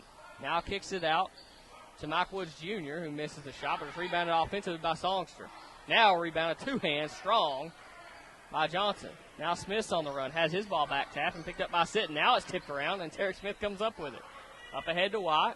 White dribbles up, nobody in front of him. He's going to take the three in transition. No good. Rims out. Tipped around. Who's going to come up with it? Johnson comes up with it, but it's taken away by Songster, and they're going to call a foul on Johnson. See a little bit of frustration there from Johnson as he's, fighting for that ball, and they end up calling a foul. Those are close calls, not much you can do about them. But maybe he'll use that frustration and turn it around on the defensive end or the offensive end. 41-26, 4:51 remaining. I feel like Union's getting maybe just a little bit lax, when they're bringing the ball down the floor. They need to be a little bit more careful about that. We've had our pockets picked a couple times, and those are easy turnovers that are close to the basket, which are going to give them opportunities to score. So we definitely need to tighten that up just a little bit, take care of the ball. So Songster goes empty from the charity stripe, and Smith comes, and now a three in transition for Stevens. Ugly miss there for Stevens.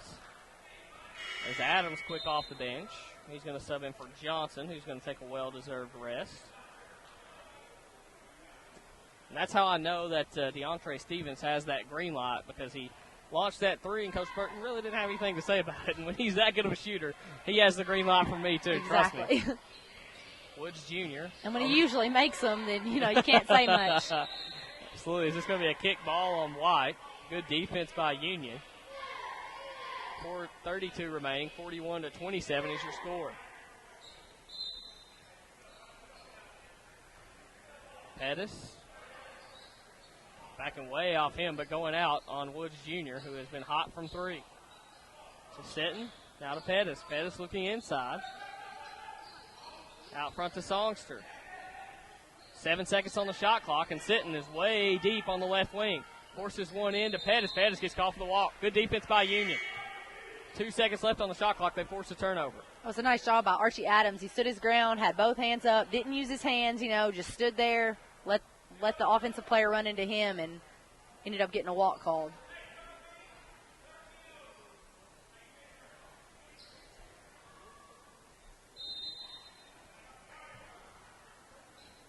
As it's going to be a timeout. Not sure who called that one. As it is going to be a 30-second timeout regardless, so we're going to stay right here with you. 41-27 is your score. 4:11 left to play here in the first half.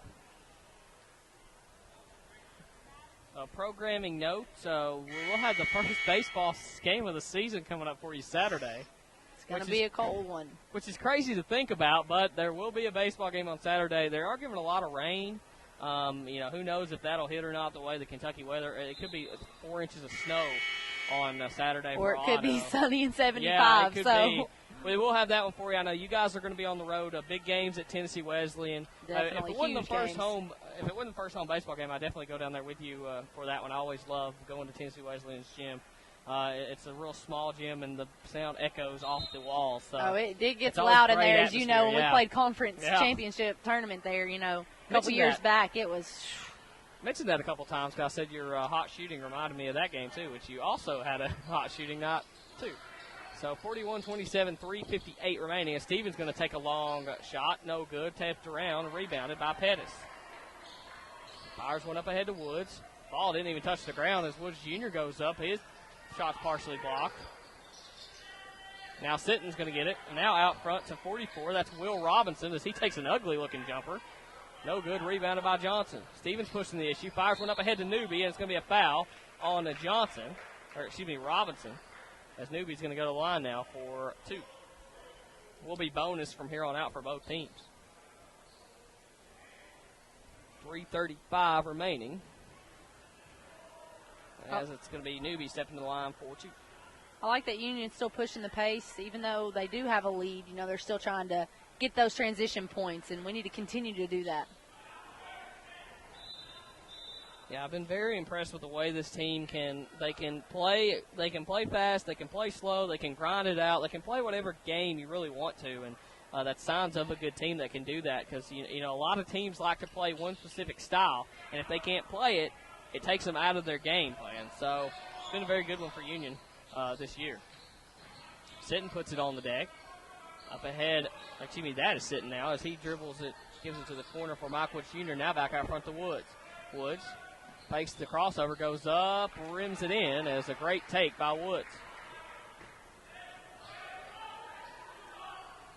Stevens now going to slow down the pace just a little bit. Siki wants a screen from Adams. Waves it off, now gives it over to the left wing to White. White looks for the backdoor cut, but just a second late, just a hair late on that. Archie Adams was open on that first initial cut, and then, he threw it just a second late. My coach in high school used to tell me, once you see it, it's too late. And that's exactly the case there.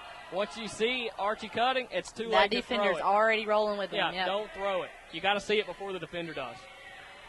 That's great defense for Sitton on Stevens as Stevens has his ball taken away from him. We haven't seen that a lot this season as Stevens, quite the ball handler, has his ball taken away from him by Sitton. Milligan's cut this lead here to 11, and like we said, there's plenty of time in the game. They came back at Milligan multiple times. They're an athletic team. They're a good team. So you can't let up. You got to keep defending and keep getting great offensive possessions, which we're not doing right now. Sitton is no stranger to seeing good guards in the AAC as he is the senior, so he's seen 4 years of them. So Stevens does not pose very much of a threat to Sitton in Sitton's eyes. And he showed that because he did not hesitate on coming out on him. Sitton makes 1 of 2 and rebounded by Johnson. Johnson outlet pass to Stevens. He brings over the timeline. One-hand pass, shoots one into Elias. Elias doesn't go up with it, just hands it off to White. White forces one into Johnson as Johnson's going to get fouled by number 34. It's not 30. Well, I guess it was Sitton. So Sitton with his foul, that's going to make his first, team's 8th. As Union leads this one by 10, 42-32. Union, a little bit of a scoring drought here, Mara. Yeah, they definitely are. They're coming down a lot of the time and taking that first initial open shot instead of, letting their offense run a little bit. And I think that's why Burton slowed them down that last time coming down to try to get them into something, get maybe some rhythm back. But luckily, the matchup on Johnson right now, there's not really anybody in there that can match up with him. So, he's definitely got an advantage inside. They're trying to cram him kind of and help a lot, but he still definitely has the advantage. Smith and Adams coming in now for Union. They're going to check in for Johnson and White. 44-32. Last couple of Union points have come off free throws. I can't remember the last time they scored a field goal. As Woods, behind the back dribble, no-look pass into Woods Jr. It's tipped around. Somebody grabbed the net there to keep themselves up. I believe it was Smith. He comes down with a rebound. Gives it off to Walker. Walker walks it over the timeline. Guarded by Sit. That's Pettis. Off to Smith. Smith deep right wing. Picks up his dribble. Looking for somebody to throw it to. Forces one out to Elias. Union's going to have to take advantage of the defenders are reading their offense. They know where they're going to go. They've played them before. They've probably worked on these offensive plays in practice, so they're literally waiting for you and reading where our Union players are going and trying to run the play at. So Union's going to have to be able to read a little bit, make some backdoor cuts, make the cut that they're not expecting in order to get some good shots. We'll say a nice adjustment there for Milligan. They kind of extended that man-to-man out a little bit, and it's been tough for Union to beat that thus far. So Woods at the line. He sinks the first. Buter and White and Johnson coming back in. So we're seeing a little offense-defense substitution for the Bulldogs. You know we've been a little bit stale when the gym's quiet, so hopefully they'll pick this back up and, regain the momentum that they had before. So 10-point lead here for the Bulldogs. 1:53 remaining. As now Milligan brings on the press. Tarek Smith going to dribble up from three. Need it. No good. Tipped around. Rebounded by Johnson. Johnson goes back up with it. Rims in. Johnson is working hard in there on those offensive rebounds and putbacks. He's keeping us alive in there with his getting foul, getting the rebounds, getting the putbacks. So definitely needs to keep doing that. 18 first half points here for Johnson. He's absolutely a workhorse in there. Maybe the best half I've seen out of Johnson since he's been a Bulldog. Definitely. He is locked in. As Smith now, he gets the steal. Puts it on the deck. Goes up, gathers. No good. Rims out. Rebounded by Johnson. Johnson with the dribble. May need to give that up as he does a Buter in the corner. Buter thinks about going baseline. Step back three on the way. No good. Rebounded by Stetton. Our threes are not falling for us right now, so we're going to have to get to the lane. We're going to have to, really no shots falling for us right now, considering we just tried layups and we're not making those either. So hopefully this drought won't last long. And it's awful when you're a player in this situation. You almost think, I keep missing, so I don't want to shoot. But then you think, I'm never going to make if I don't keep shooting. So, all they can do is keep shooting. And shooters got to have amnesia. You got to just keep shooting. Eventually one's going to fall. Until your coach tells you to stop, I guess, and then you may want to stop. 46-34 is Union with 23 seconds on the shot clock, 45 on the game clock. May look for a 2-for-1 here, but now it's tipped around, and Pettis comes in to get it, so they're going to turn it over. Now a 2-second differential is quickly Milligan the other way. Torian is sitting with a nice spin move, kicks it out to Woods Jr., no good, but nobody boxing sitting out, and Stevens just tries to poke it out of bounds. As Sitton is a veteran player in this conference, and he is mostly keeping, it's been a team effort for Milligan, but really his leadership on defense and the hustle plays as well, keeping Milligan in this ball game. Shot clock turned off, 26 seconds remaining. Let's see if Milligan holds for the last shot or just goes for a quick two. Woods throws it into Sitton. Now goes to Woods in the corner. Back out front to Woods Jr., now to Sitton, and they are going to try to hold for one. We said before those second chance points and opportunities are going to be big, and they were big in our game earlier. And when we weren't getting boxed out, they were getting lots of points off of offensive rebounds, and that's something that Union's going to have to pick it up on. Woods with a fadeaway three at almost the buzzer with 2 seconds, 1 second. As Harrison's just going to let that one fly. He made the last one against Hiawassee there from three, but he doesn't hit that one. As Woods' three brings Milligan within 9, 46-37. So we're going to take a break. When we come back, we'll have first half stats. You're listening to the Bulldog Sports Network. I'm at the top of my class. I am pursuing a double major. I am a student athlete. I am pursuing a postgraduate degree. I am a helping hand. I am from England. I am an aspiring artist. I am a future doctor. I'm a soldier. I am inspired. No matter what describes us or what our goals may be, there is one thing we all have in common. Together we are Union. Think big about a small school. Think Union. Visit unionky.edu.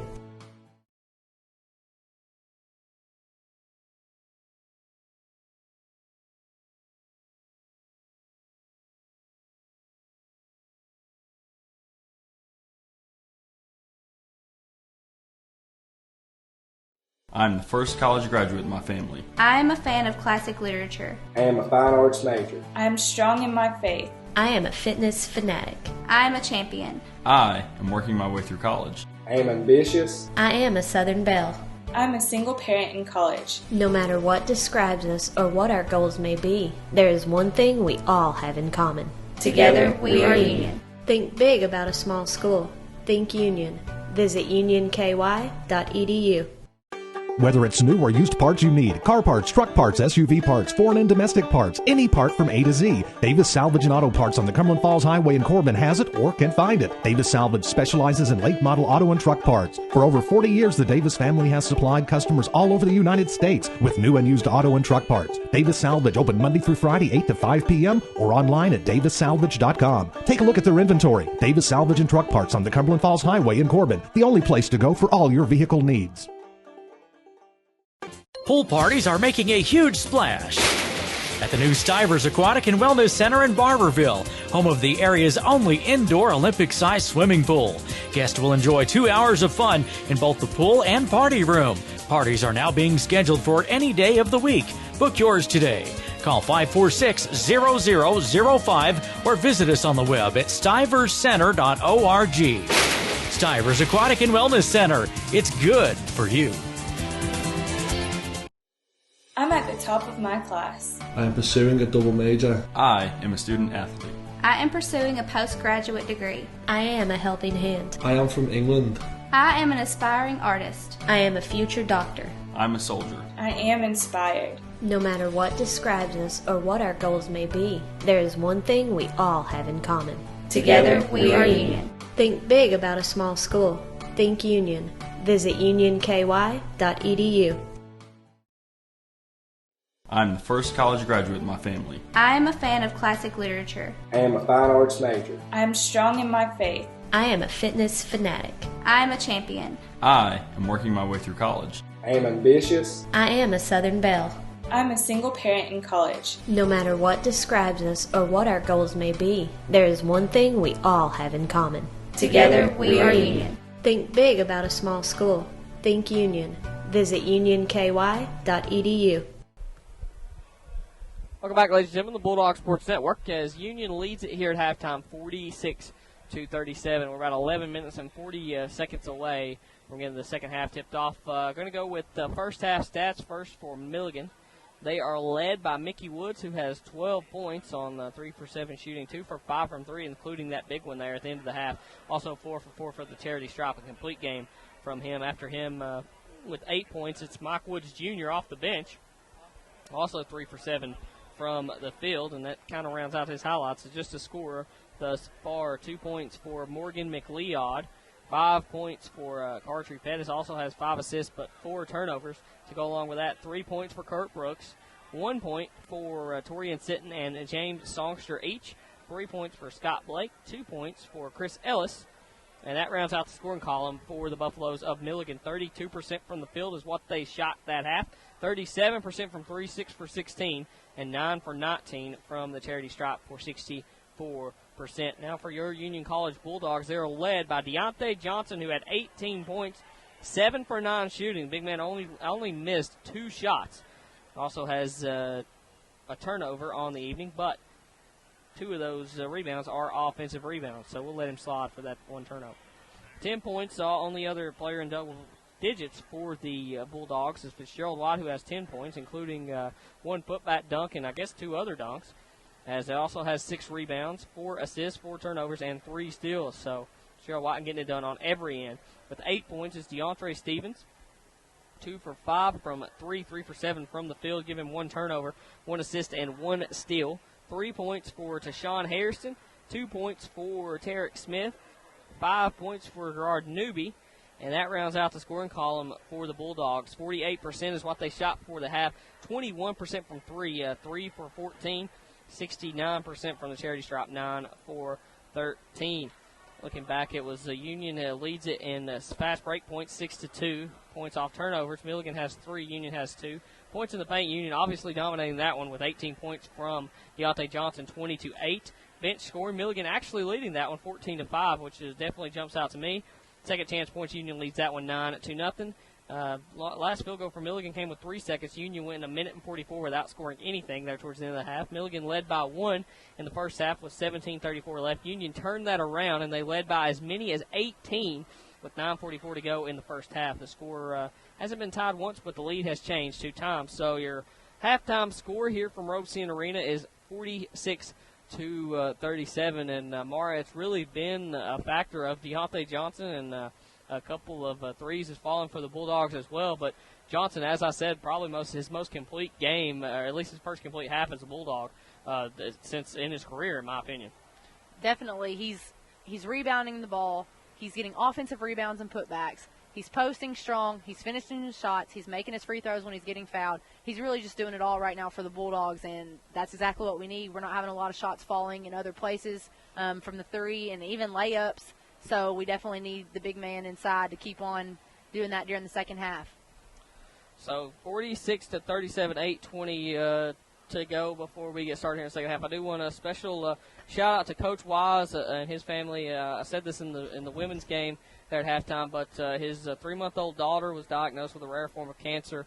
It's very tough to see a family member, because everybody at Union, we're all family. It's very tough to see a family member in that situation. I know she underwent some surgeries. They're going to start chemotherapy as soon as they can, but a heavy heart here on the Bulldog Sports Network. A big shout out to Coach Wise. I know he's obviously not listening, but wherever you are, I know if you're listening, you're part of the Union family. So good thoughts, prayers, whatever you want to do towards Coach Wise and his family at this time.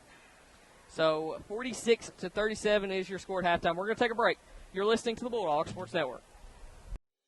I'm at the top of my class. I am pursuing a double major. I am a student athlete. I am pursuing a postgraduate degree. I am a helping hand. I am from England. I am an aspiring artist. I am a future doctor. I'm a soldier. I am inspired. No matter what describes us or what our goals may be, there is one thing we all have in common. Together we are Union. Think big about a small school. Think Union. Visit unionky.edu. I'm the first college graduate in my family. I am a fan of classic literature. I am a fine arts major. I am strong in my faith. I am a fitness fanatic. I am a champion. I am working my way through college. I am ambitious. I am a Southern Belle. I'm a single parent in college. No matter what describes us or what our goals may be, there is one thing we all have in common. Together we are Union. Think big about a small school. Think Union. Visit unionky.edu. Whether it's new or used parts you need, car parts, truck parts, SUV parts, foreign and domestic parts, any part from A to Z, Davis Salvage and Auto Parts on the Cumberland Falls Highway in Corbin has it or can find it. Davis Salvage specializes in late model auto and truck parts. For over 40 years, the Davis family has supplied customers all over the United States with new and used auto and truck parts. Davis Salvage, open Monday through Friday, 8 to 5 p.m. or online at davissalvage.com. Take a look at their inventory. Davis Salvage and Truck Parts on the Cumberland Falls Highway in Corbin, the only place to go for all your vehicle needs. Pool parties are making a huge splash at the new Stivers Aquatic and Wellness Center in Barberville, home of the area's only indoor Olympic-sized swimming pool. Guests will enjoy 2 hours of fun in both the pool and party room. Parties are now being scheduled for any day of the week. Book yours today. Call 546-0005 or visit us on the web at stiverscenter.org. Stivers Aquatic and Wellness Center. It's good for you. Pool parties. I'm at the top of my class. I am pursuing a double major. I am a student athlete. I am pursuing a postgraduate degree. I am a helping hand. I am from England. I am an aspiring artist. I am a future doctor. I'm a soldier. I am inspired. No matter what describes us or what our goals may be, there is one thing we all have in common. Together we are Union. Think big about a small school. Think Union. Visit unionky.edu. I'm the first college graduate in my family. I am a fan of classic literature. I am a fine arts major. I am strong in my faith. I am a fitness fanatic. I am a champion. I am working my way through college. I am ambitious. I am a Southern Belle. I'm a single parent in college. No matter what describes us or what our goals may be, there is one thing we all have in common. Together we are Union. Think big about a small school. Think Union. Visit unionky.edu. Whether it's new or used parts you need, car parts, truck parts, SUV parts, foreign and domestic parts, any part from A to Z, Davis Salvage and Auto Parts on the Cumberland Falls Highway in Corbin has it or can find it. Davis Salvage specializes in late model auto and truck parts. For over 40 years, the Davis family has supplied customers all over the United States with new and used auto and truck parts. Davis Salvage, open Monday through Friday, 8 to 5 p.m. or online at davissalvage.com. Take a look at their inventory. Davis Salvage and Truck Parts on the Cumberland Falls Highway in Corbin, the only place to go for all your vehicle needs. Are making a huge splash at the new Stivers Aquatic and Wellness Center in Barberville, home of the area's only indoor Olympic-sized swimming pool. Guests will enjoy 2 hours of fun in both the pool and party room. Parties are now being scheduled for any day of the week. Book yours today. Call 546-0005 or visit us on the web at stiverscenter.org.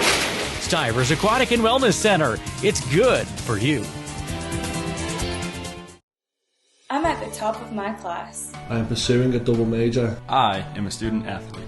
I am pursuing a postgraduate degree. I am a helping hand. I am from England.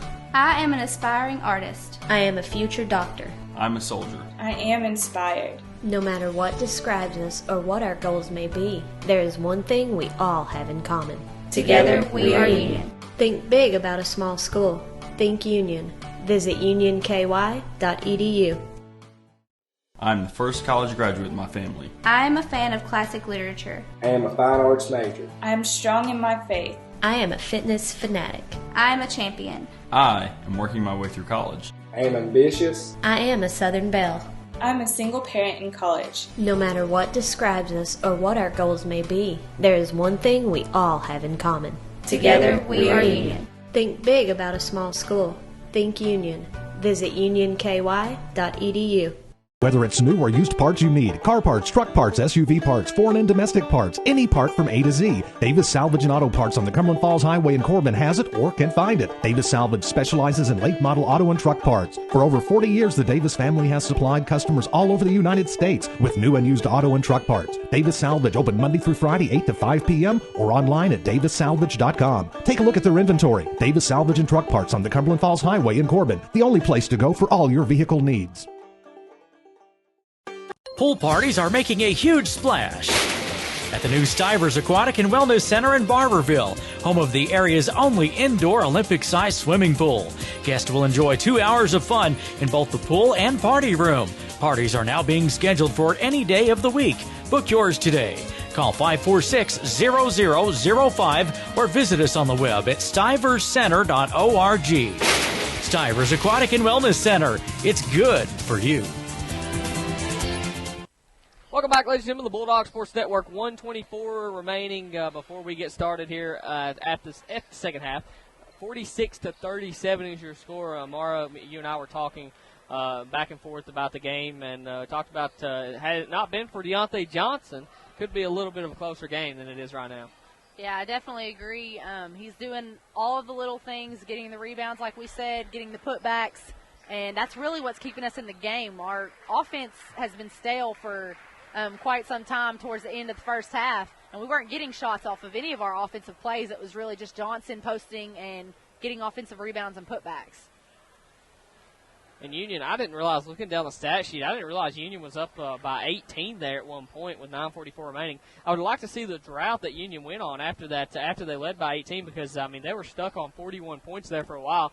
Just 46 points up there on the board right now, so going to be interesting to see if Union can come out with a foot on the gas. We talked about it. I talked to you about it in that Hiawassee game. Can they come out, put the foot on the gas, come out in that run that they've rattled off the last couple of weeks? I sure hope so. That's definitely what they need to do. With a team like this, you don't want to give them any confidence. You don't want to – the longer they stay around, the worse it gets, as Coach Curry always tells us. And we've seen them come back plenty of times. Even this year, first time around playing Milligan at Milligan, so we know they're capable of it. They have a lot of heart. They're putting a lot of energy into the game. They're doing the little things, so that's a threat to the Bulldogs if they don't come out ready to step on them. So there's the horn. So Union breaks the huddle with White, Buter, Stevens, Newby, and Johnson. It's going to be Brooks, Sitton, Woods, McLeod, and Pettis for the Buffaloes.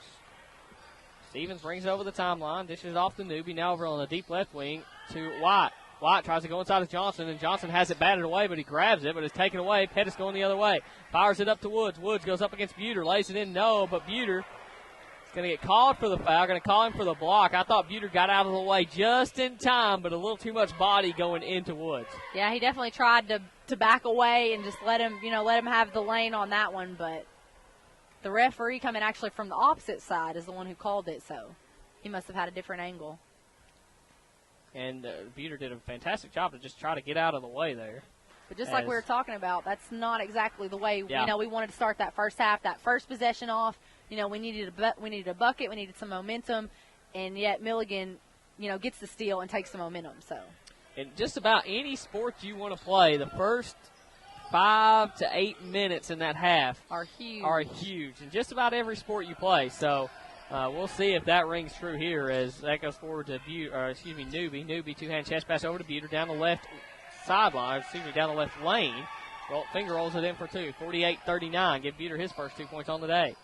Woods gives it out to Pettis. Pettis into McLeod. Bounce pass over to Sitton. Too easy for the Bulldogs.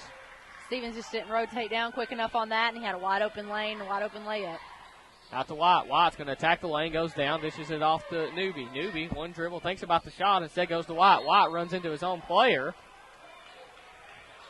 Are they going to call that one on Deontay? Because I thought that was the only person that hit White. But they're going to call it regardless, as even Coach Burton, I'm not sure what the call is here.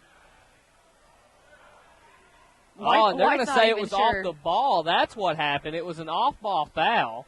Coach Burton wants the intentional because of it. Now, I didn't see it, but it was off ball. On McLeod, I do believe. McLeod, that's his third, so he's going to sub out. So something happened with McLeod and Johnson down there on the baseline, and that was the problem. So, considering Johnson had such a great first half, they're having to foul in order to keep him from getting the ball and keep him from scoring like he did in the first half of the game. A rocket into White. White can't handle it as he kicks it back out to Buter. Now Buter going to get the screen from White, gives it to Johnson, and a dunk! That is one thing that Deontay Johnson is so good at, getting that seal, getting that little bit of separation for the over-the-head lob. And the rim is stuck because Johnson is so strong. He literally dunked the ball, and the rim stuck. Mara, my heart stopped just for a second because I thought he had warped the rim, but he pulled it down with such force that it pulled because the rim's pulled up and down. Yeah, indeed, as quickly the other way. Woods drains a bucket to give him 16 points. He's been a very big factor today for Milligan as Stevens brings it over the timeline, 50-43, 18-29 to play. We got a good one. Buter comes around the screen. White's going to have to put it on the deck. He's out to Stevens. Stevens thinks about the three, goes by Woods, floater in the lane, no good. Front eye rebounded by Johnson, puts it back up, no good. As White is going to get called for the over the back. We were just talking about that just a minute ago, that, you have to have that position. You have to have that box out. And I don't know that Milligan did at that time, but, I agree. The ref thought, I guess, Fitz was going over the back. So maybe a little too much on it. As Woods out front forces a sit, and now Brooks in the corner. He's deadly, no good. Back iron, tip back out to Woods. Now Woods in the open floor. Finger roll down the middle, no good. Let's see if Burton calls a timeout, and there it is. Milligan quick up off the bench as they have pulled within 5 of the Bulldogs. As give Woods 18 after that finger roll. He's getting to that lane way too easy. It's going to be a full timeout for Milligan as we're going to take a quick one with Coach Burton. As the score is 50-45, Union and Milligan locking it up. You're listening to the Bulldog Sports Network. I'm at the top of my class. I am pursuing a double major. I am a student athlete. I am pursuing a postgraduate degree. I am a helping hand. I am from England. I am an aspiring artist. I am a future doctor. I'm a soldier. I am inspired. No matter what describes us or what our goals may be, there is one thing we all have in common. Together we are Union. Think big about a small school. Think Union. Visit unionky.edu.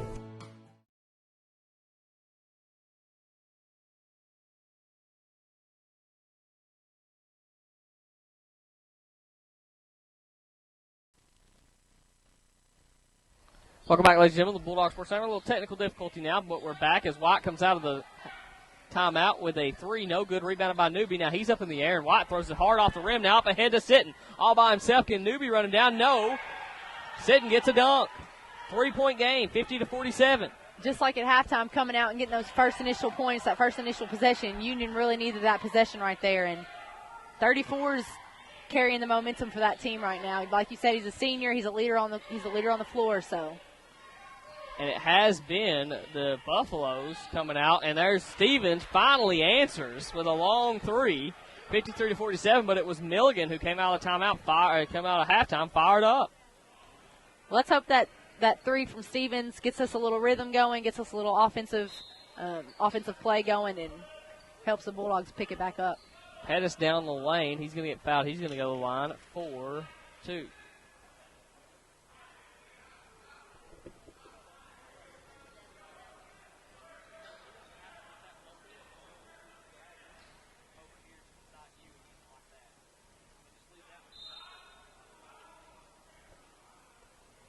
So it's not a shooting foul, as I thought it was, as White is going to come off.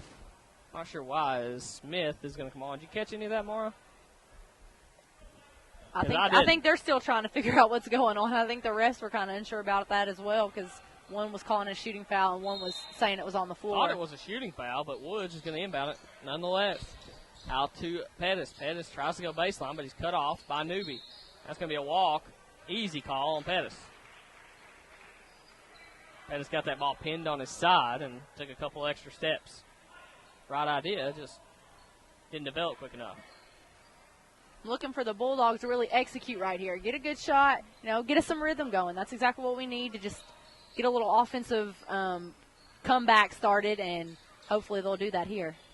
As they go inside to Johnson again. Johnson goes up off the glass. No good, but Johnson's going to go to the line now. Take it straight to our go-to. Yep. That'll work just fine. Go to the guy who has 20 points up there on the board. There's nobody in. McLeod is obviously in foul trouble with 3 fouls already, so he's sitting on the bench. And up next, there's nobody really Johnson's size to come back in and take his place. Yeah, McLeod sitting over there with 3 fouls. So he may not see some minutes until maybe under 12 at the most. Which is an advantage to the Bulldogs, and they definitely need to use that opportunity. So Woods brings it over the timeline. Angles right. Nice little shovel pass over. Now Woods thinks about the three. Almost has it taken away from him by Smith. Goes over to Sitton. Sitton thinks about swinging it. Angles right. Dribbling around. Bounce pass in, but it goes between the legs of Ellis. Bulldogs going to have it.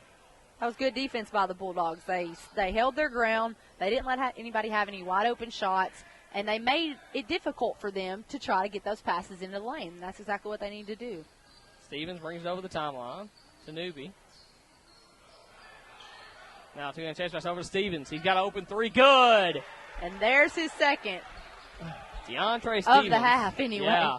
14 points now as he extends this lead back up to 11. Looked like momentum was all in Milligan's favor. Now all of a sudden, here come the Bulldogs right back. Ellis goes up against Newby, and Newby's going to get called for the foul. 2 shots for Ellis.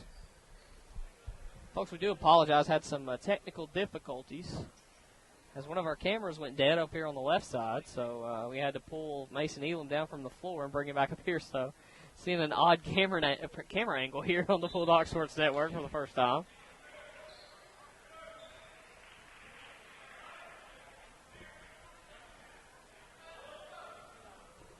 (58-47), 15:45 to play. Ellis try to make this a 10-point game. No good, back iron.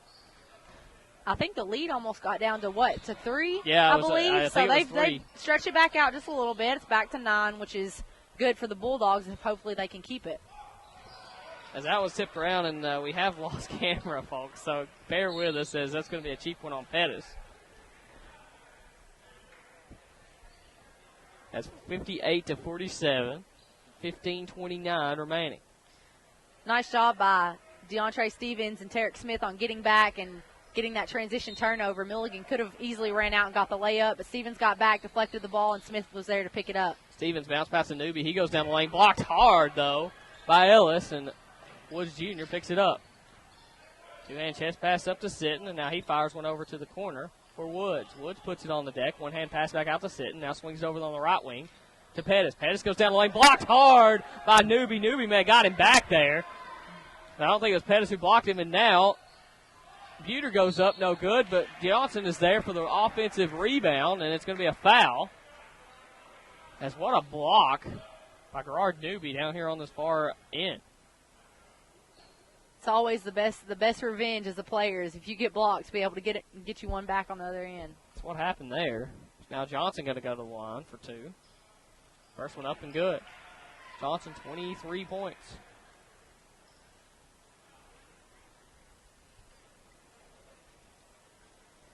Next one on the way. No good. Back iron. Rebounded by Woods Jr. and handed off to Sitton. Sitton's going to bring it over the timeline. Guarded by Stevens. Dishes off to Woods. Union still in that zone. Woods, step back, almost loses his dribble. Finally ropes it in. Now for somebody to throw it to. Finds Sitton on the deep left corner. Now out. Pettis, two-hand chest pass. Finds Wood over there in the right corner. Good. Johnson was trying to rotate out, and he was stuck behind that post that was sealing him and couldn't get there. Great minds think alike, as you and I almost did the same thing at the same time. So Tarek Smith over on the left wing gets Buter coming around the screen. Buter thought about popping it, but instead gives it back to Smith. Smith looking inside to Johnson. Now back out front to Buter. Buter pump fake, puts it on the deck. Nice bounce pass into Newby as Newby gets it out to Smith. Three on the way for Smith. Good! I just think Tarek Smith just needs to see a couple go in as he has struggled. Exactly what they needed. He has struggled from three here lately as down the lane goes Sitton, and he's going to get fouled. Just not think and shoot. That's the best thing you can do. And on that transition, whenever Newby got that ball and he kicked it out to him, you don't really have time to think. You just see the open shot and take it.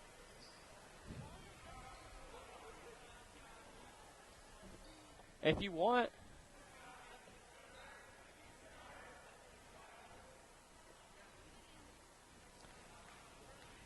technical difficulties here on the Bulldogs Sports Network. When is there not technical difficulties? As 61 to 50, 14:07 remaining. It's just been that kind of month, Mara. It's been that kind of month. I think it has for a lot of people. Absolutely. The weather has just thrown everything all to pieces. You know, you think you're doing good on New Year's, and all of our equipment, all of our equipment falling apart. That's all right. We're still here. We're going to play music till the ship goes down. 61 to 51. Union on top of Milligan. 13:58 remaining. Buter, skip pass over to Smith. Smith thought about the step back three. Instead, he's going to put it on the deck. Floater, nothing but air, is picked off and going the other way for Sitton. Sitton puts it on the deck. Up and in for two. 61-53. Smith tried to lay it in easy there, but just a little bit too easy. I think he got up in the air, too, and didn't really know what he really wanted to do with it. So Walker to Buter, now back to Walker. Walker, two-hand chest pass over to Smith to Buter. Buter's now going to take the long three. Good. And Buter's kind of lulled Milligan to sleep out there because he hasn't taken the last couple threes that he had. That time they didn't come out on him. He said, well, I'll bust that. Other way, Sitton gets away with a carry, and this is back out to Pettis. Now for Woods Jr. Woods Jr. with a baseline floater. No good. As he gets his own rebound, puts it back up. Good. Buter didn't box out. 64 to 55. 13:05 remaining. Seems to be a theme in both games tonight, John. Yep. Buter brings it over the timeline. Coach Burton wants Walker to run the point guard position. Out to Buter, now back over to Walker. 12:46 remaining in the game. Over to Smith. Smith finds Buter. Another three on the way for Buter. No, rims out, tipped around, and Walker comes up with it. Great job by Archie Adams to keep that one alive. Three in the corner for Walker, and he nails it. Gets a slap on the behind from Coach Burton on his way back down. We've been seeing Walker more and more the past couple of games, and, you know, he's really coming in and doing a great job, doing some little things, and he's been shooting the three pretty well, actually, too. So they're going to call they're going to call that a two from Walker, as I see up there on the big board. So nonetheless, 66 to 55. Smith looking inside to Adams. Instead goes back out front to Buter. Now to Walker. Coach Burton calls out the play. Walker working on Sitton. 5-count started. Gets a screen from Adams. Crossover dribble down the lane. He goes up, finger roll, lobs it up to Newby. Newby can't come down with it, and it's going to be a foul. Right idea for Walker, just a little bit out of control. But you're seeing him slowly come along. I think Gerard Newby and Walker's timing both together was just a tiny bit off. Yeah. Newby was already jumping, and the ball wasn't all the way down yet. So Newby still got it in the air, too. Extremely athletic. Yeah. 66-55, 11:56 remaining. Newby goes up, makes the first.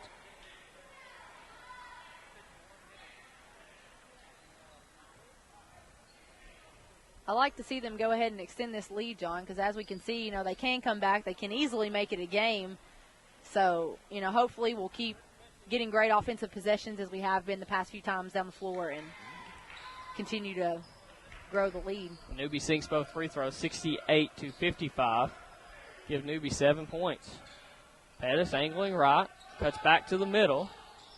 Two-hand chest pass over to Woods Jr., now over on the far side. So number 14, that's Blake. Blake almost makes that one, almost rims in, but Buter gets the rebound off to Stevens. Stevens racing across the timeline. Hands it off. Smith, long three on the way, no good, rims out. Rebounded by Pettis. Now Pettis wants to push the issue in the fast break. Pettis hands out to Songster. No, he's going to go over back to Pettis now. Pettis down the lane, finger roll, no good. Rebounded by Adams. Adams off to Buter. Buter looking ahead. He dishes it off to Stevens. Stevens now down the lane. Can't reel it in. A fadeaway jumper on McLeod. I have no idea how he made that, but it sure did look nice. Almost got the steal there, too. Pettis goes down the lane. They're going to call foul on Buter. Buter with the reach in. That was actually a nice job by Buter, considering he was the person coming at him was a bigger player, and more than likely if he wouldn't have tried to reach in and come down on the ball, the offensive player, number 10, would have probably easily scored over top of Buter's head, maybe even got an and one. So Pettis to the line, not a very good free throw shooter. Proves me wrong there, nails that one.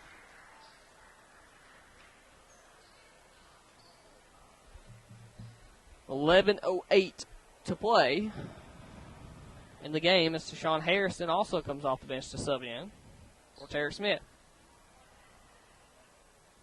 So I believe it was, I saw a sub. There he is, number 12, Kurt Brooks, who started this contest, back in for the Buffaloes.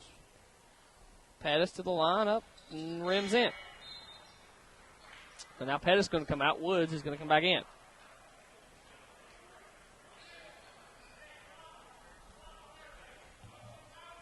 $70-57 as I believe Newby may have some blood on him there. So he's going to have to come out. They're going to wait on him, or are they going to send somebody in? I believe, or they already sent somebody in. 4 people in the game, so they're going to wait on Newby. I'll just send somebody in there. They're going to go to the bench.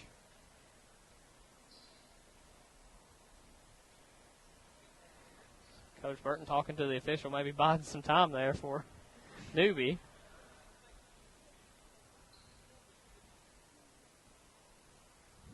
Still talking it over with the official. Now he's going to send Derek Smith up off the bench after talking it over with the official. Tried to bide as much time for Newby as he could. So didn't quite get as much time as he needed. 11:04, 70-57 is your score. Smith looking inside to Johnson. As Harrison tries to pop out, can't do it. It's close to 5 seconds there on Smith. Kicks out to Stevens. 10:49. Stevens looks over to Burton. Buter sets the screen. Long three on the way from Stevens. No good. Tipped around. Rebounded by Buter. Buter's there. Buter over to the corner for Harrison. Not where you want to throw it, though, as Coach Burton sees that and immediately calls a timeout. I think that might be the first time I've seen Burton not be extremely happy about one of Stevens' shots, which he was, extremely far out. But he doesn't really have much of a range limit, so. I think it was really the play there for the Bulldogs. Is I don't think it was designed, and I don't think he minds Stevens taking that three if the play is broken down. I think the play had yet to even start there for the Bulldogs, so not really upset, I guess, with the shot, but more that he didn't run the offense, which is what his initial job is to do. nonetheless, 70-57. Buter with a great rebound off of the miss, and then throws to the corner to Sean Harrison, which is not where you want to throw it after getting a rebound on this side of the floor. And it's the worst place as a player Absolutely. to have to catch it because you almost have no options. You're almost better off throwing it in the stands than you are throwing it in that corner down there. So, especially because all the defense is already over there because you just got the rebound over there. So, Coach Burton realizes it and calls a quick timeout.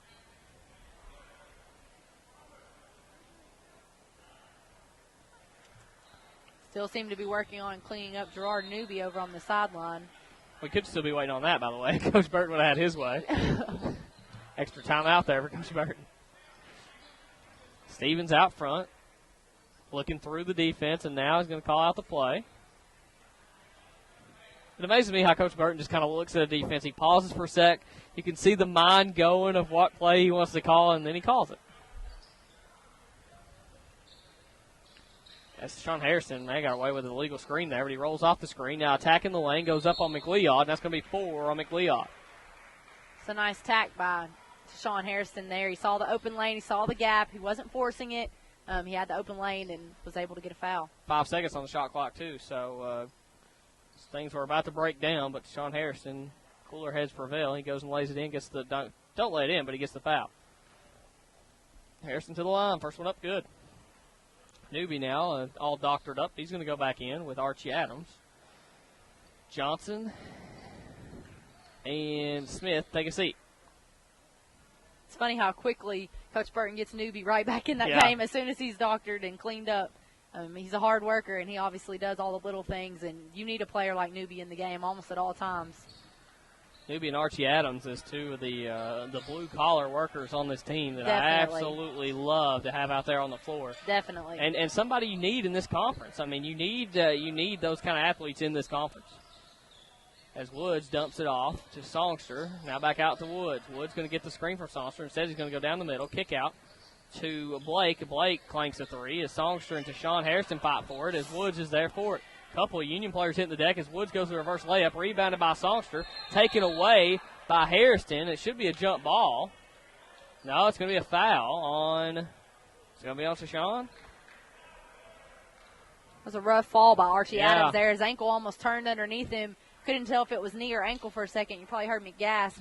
Looked pretty rough, but he seems to be okay. He's still in the game. He's just kind of tweaking his ankle a little bit. It's going to be a push on Newby, so he's going to pick up his second. Team 7th, so it's going to be free throws from here on out for the Buffaloes. First one up for Songster, no good. Back out. No, it rims in. I didn't think it was good, but it rims in.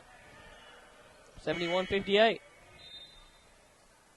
For Newby's size, you would almost think that he would be in foul trouble a lot more often than he actually is because he often gets stuck on not taller players necessarily, but just stronger, more physical players than he is. But he does a nice job down there.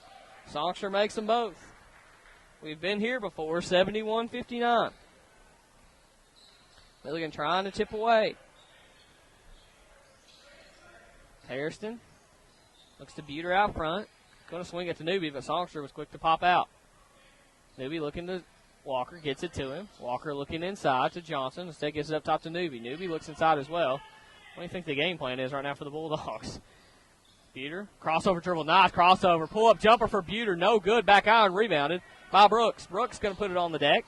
Brings it over the timeline. You can see Milligan making that adjustment with Johnson in the lane. They have strong help inside on him because they don't have McLeod in the lane anymore to body up with him, so they're having to help extremely strong.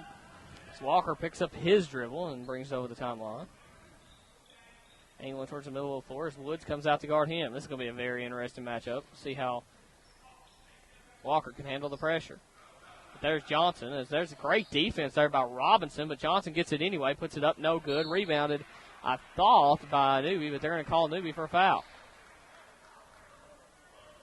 It's almost the exact call we were talking about earlier. Yeah. You know, when they don't have him boxed out in position, it's a hard call to make, and it's a hard call as a player to know whether to go or not. If you're not being boxed out, you think, okay, well, I have the free reign to go and fight for that rebound, and depending on the ref, you know, sometimes you do and sometimes you don't.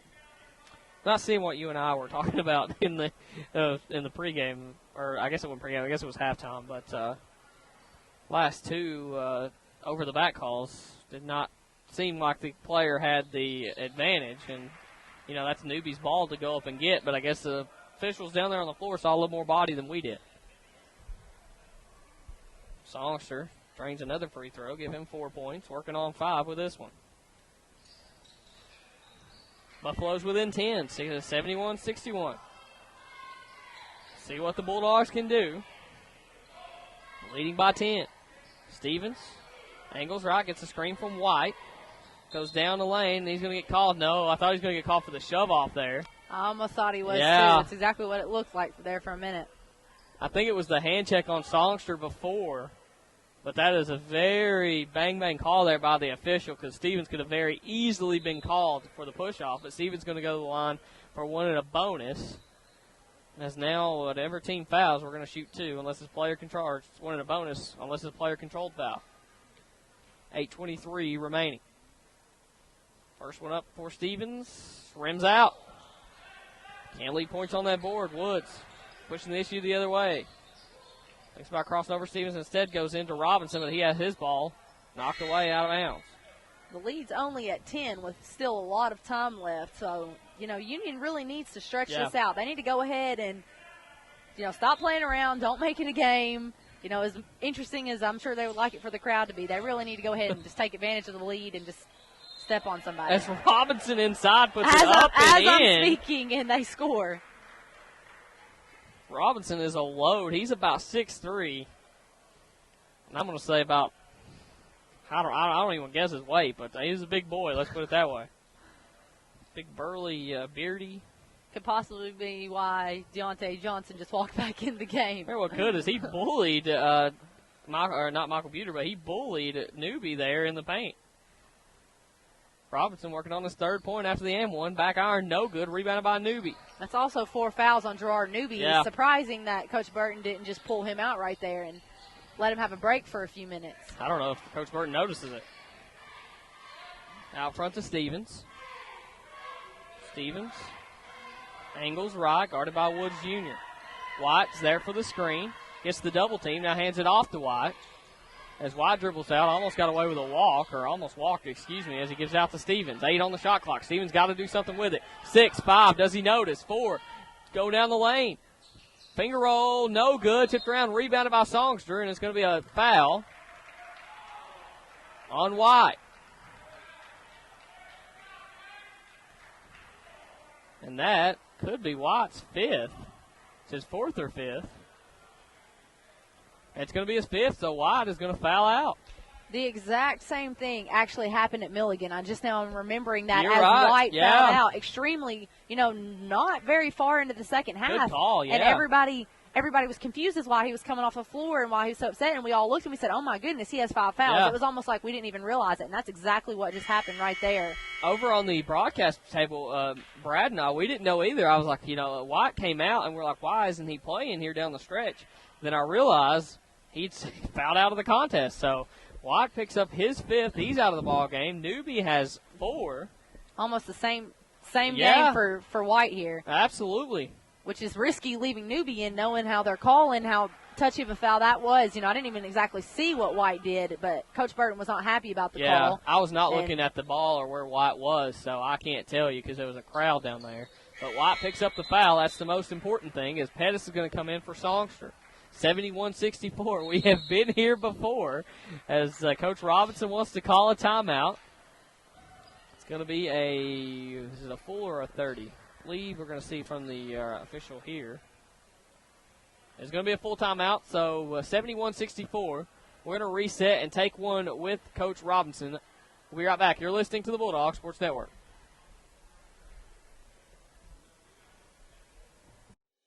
I'm at the top of my class. I am pursuing a double major. I am a student athlete.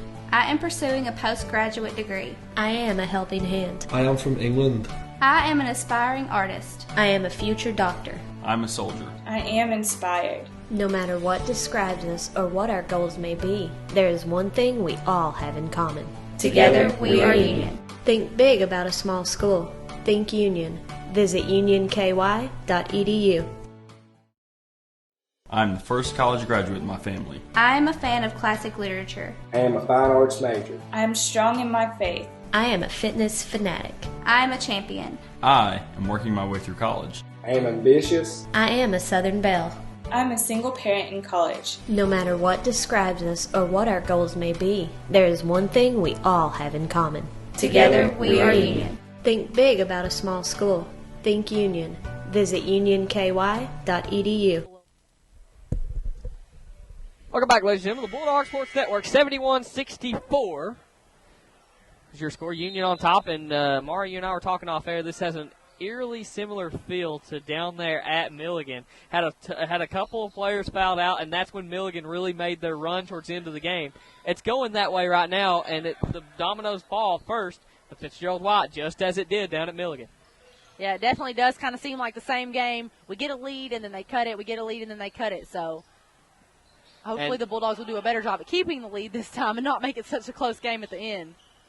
Stevens takes a long three, but Johnson's there for the rebound, puts it back up and in, and one.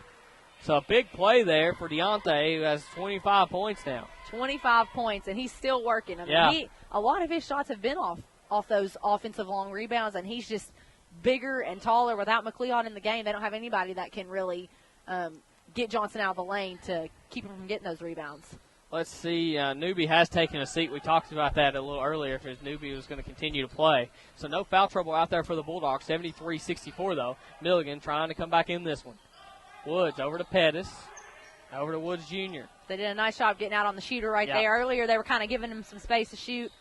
Buter and Johnson did a nice job rotating out there. Pettis puts it up. No good. Tipped around by Johnson. Rebounded by Stevens. And that's exactly what we need. We need defensive stops and then come down and have great offensive possessions in order to keep this lead. Stevens throws one over to Tarek, and I think Tarek heard some footsteps as Woods was right behind him. Skips off his hands and out of bounds. Adams comes in for Smith. 73-64, 6:30 remaining. A ton of time left for this Milligan squad to get back in it. Woods out front, kicks it over to Woods Jr., guarded by Harrison. Now skip pass over to Woods. Nobody picked up on Woods, the shooter. Buter still late to come out. Back iron, no good. As Brooks goes up and gets the rebound over Archie Adams. You don't see that a lot. No, you definitely don't. Archie's usually pretty solid in there getting those rebounds. So Archie kind of got caught under the basket.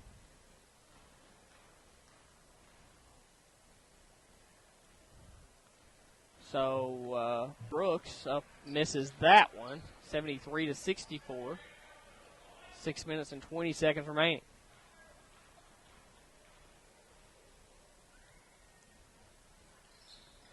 Second one up for Brooks and good.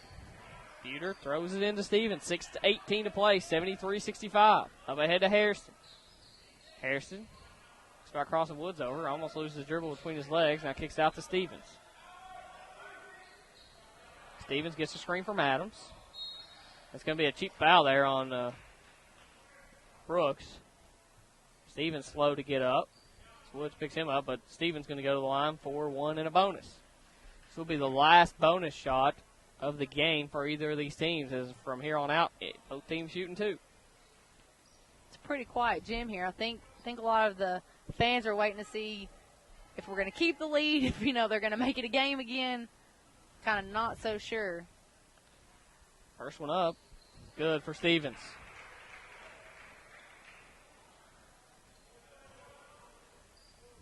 Stevens with 17 points. Next one on the way. Stevens takes a couple dribbles. Up. Good. 75-65. Union has extended this lead to 10.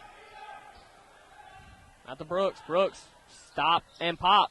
Back iron and no good. Off the backboard, and now Brooks gets it back. Now he's going to attack the rack. Throws it in the middle of the lane to Woods. Woods with a no-look pass to Pettis, who goes baseline. Kicks it back out to Brooks. Brooks goes up, an awkward-looking shot, and it goes in. What a shot by Kurt Brooks. Milligan did an extremely nice job of getting our defense scrambled right there. They just kept passing. They kept kicking until they eventually had that open shot. Stevens finds Buter, who goes in for the finger roll. You're fine with matching point for point at this point. That's a lot of Definitely. points. But Woods Jr. out to Pettis. He's not going to shoot it as he tries to force one in to Sitton, and it's stolen away by Deontay. Great defense there by, I believe it was Archie Adams. Buter throws it, almost throws it away. It's going to be another foul on Woods, or it's either going to be on Woods or Brooks. You can see here now that Milligan's, they're going to have to do something to cut the lead, so they're starting to do a little bit of trapping up top on our guards in hopes of getting some easy turnovers and transition points. So 5:07 remaining. The lead is 10-77 to 67. As I believe that was a full timeout, as we're waiting for the words from the official. I'm not sure Coach Robinson knows what he has. He has 3 timeouts.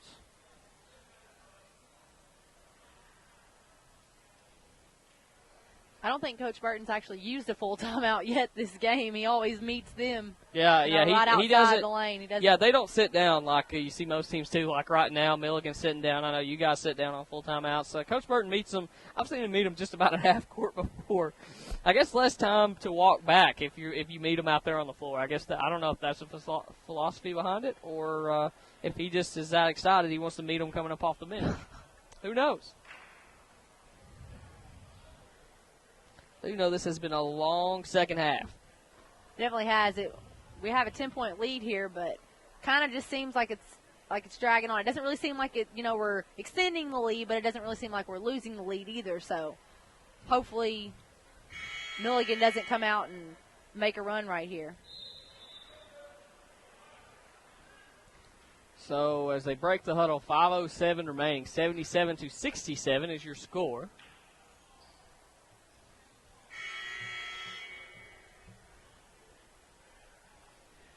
Union leads at 77-67 to reset for you. 1 timeout for Union, 3 timeouts for Milligan. The possession arrow does read a Milligan just in case of a jump ball.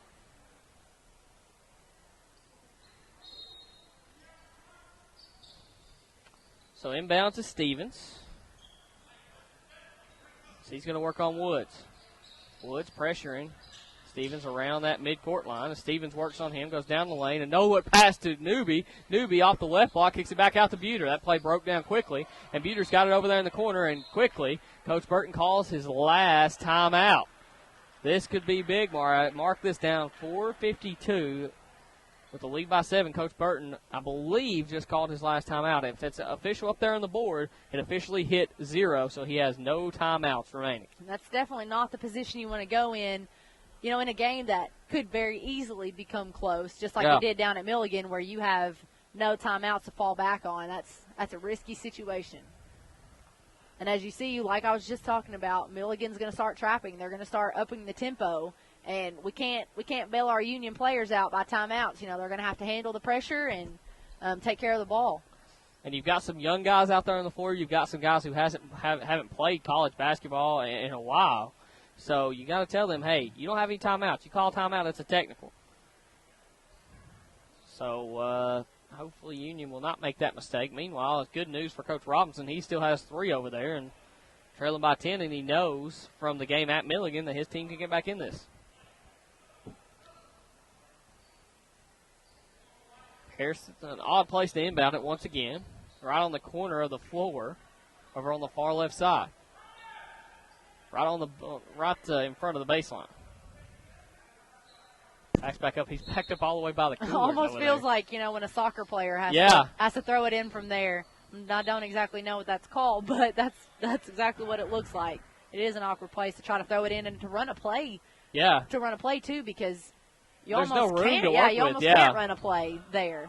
There's no angles that you could logically run a play from deep over there in that corner. And that's exactly why the ball just got tipped out right there by a Milligan player. You can't. You can't really go long because it takes too long. You can't really go in front of you because a player can cut it off as easily, just like Woods did. Can't really go under the baseline because there's all kinds of bodies there. So very tough. But now Union has the space to get it in, and they get it in to Newby. Newby to Stevens. Stevens tries to split the double team on baseline. Steps on the baseline. Turnover. Burton is not happy. And that's exactly what Milligan's looking to do right there. They want to trap. They want to get that turnover. Burton's going to expect them to handle it. He's obviously putting the pressure on them right now and telling them, you have to handle the ball. Woods going to take a long 3. Good. And here come the Buffaloes. They trail by 7 with 4:36 left. Is it too late? for Milligan. Stevens, crossover dribble. Goes down the lane, dishes it to Johnson. Johnson up and in for two. Big bucket there for Deontay Johnson. Probably should have had an and one, but they extend the lead back to 9. Woods down the lane. I heard that one from up here. He got smacked.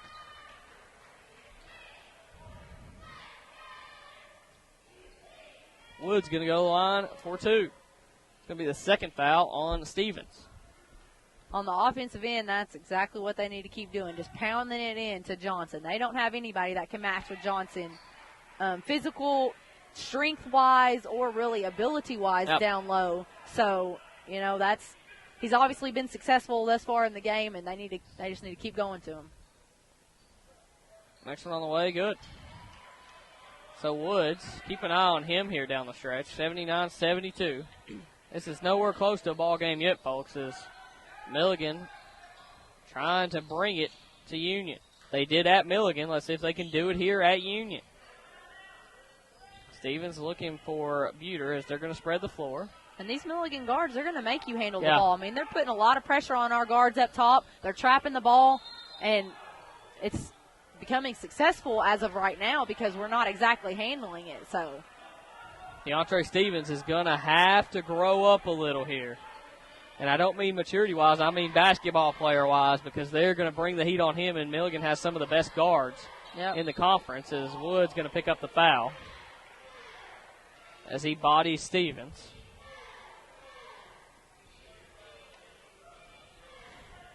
His first foul. It's going to send Stevens to the line. 79-72. We have to be careful, though, because down the stretch we can't expect those fouls to be called. A lot of referees are going to kind of let you play a little bit. They're going to let the players decide the game. So we can't always expect the fouls to bail us out of the traps. We're definitely going to have to handle the ball. We've seen that in the last almost 3 possessions on the floor. So absolutely. It's 19 points now for Stevens. It's 80-72 is your score. 3:48 remaining. Next one on the way. Good. Give Stevens 20. That being said, when we do get the foul, we definitely have to knock down those free throws and take advantage of those easy chance points. Absolutely. Officials have been very calling this very close as Pettis throws it away to Stevens. Pettis out of control, and Stevens almost threw it away.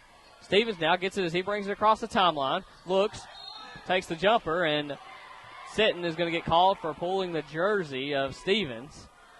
Sitton kind of has a smile on his face. I think he thought it was an acting job there by Stevens. Could or could not have been, but nonetheless, Stevens going to go to the line for 2.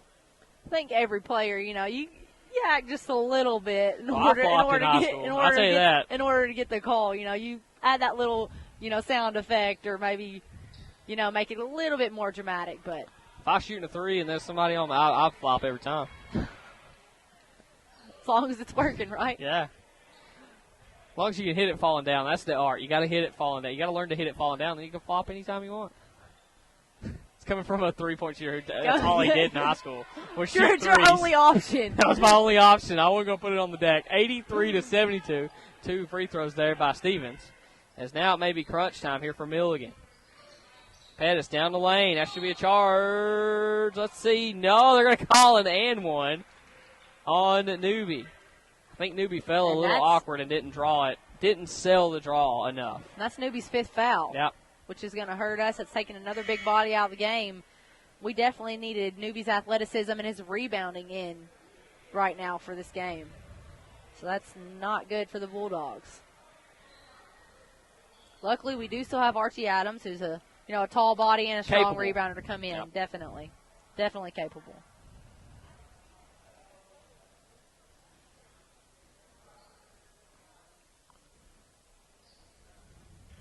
Archie Adams up off the bench. Make Pettis think about this a little while. I think you have maybe a minute or so to replace the player.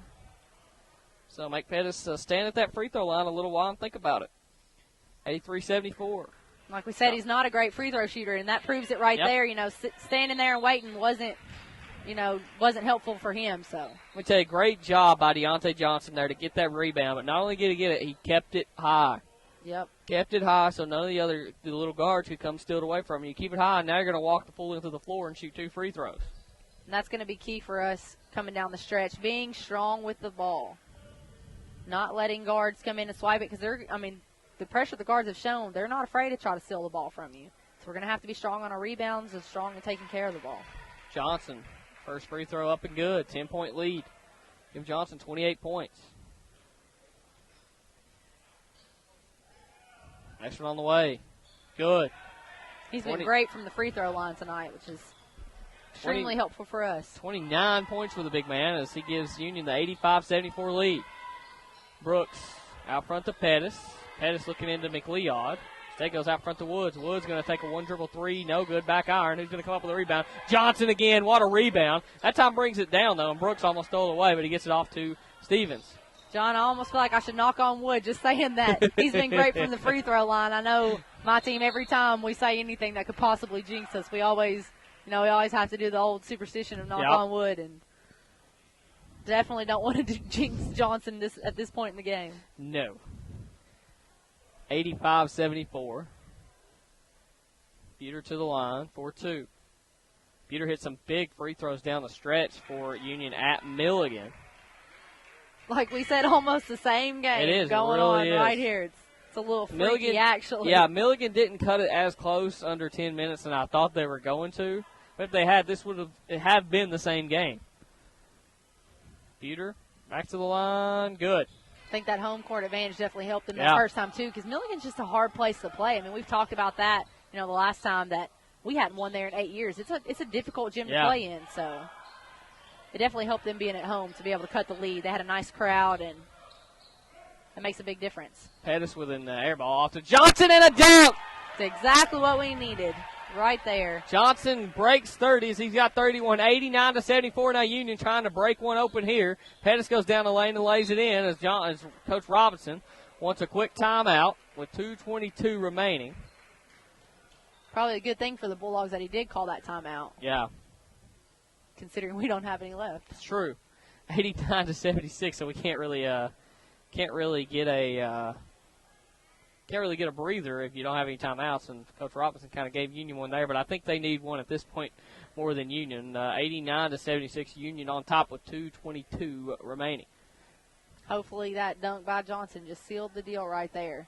That'd be a nice way to just go ahead and put the game away, stay strong throughout the rest of the game, and really from here on out it's just being smart with the ball. It's just making smart decisions. No, easy fouls, no dumb fouls, no bad turnovers. That's definitely key to just riding this game out. Got to be smart with the basketball. As Stevens, he's had a couple of growing pains in this contest just because of the pressure that Milligan can bring. And, it's really going to make Milligan dangerous. And I said this to Mason in the girls' game that that Milligan team's not a team that I would want to see in the tournament, even on the women's side. And on the men's side, too, you don't want to see a team, especially because you beat them twice this year, hard to beat a team 3 times. My dad has always told me that. It's hard to beat a team 3 times. It really is, especially with a team with talent. And neither of these Milligan teams are bad teams at all whatsoever. They're not. And honestly, the game could go either way any night, So Union going to inbound it here. Stevens going to go down the court, kick it up to Smith. Smith puts it on the deck, down the right lane, goes up, no good, but he's fouled, going to go to the line.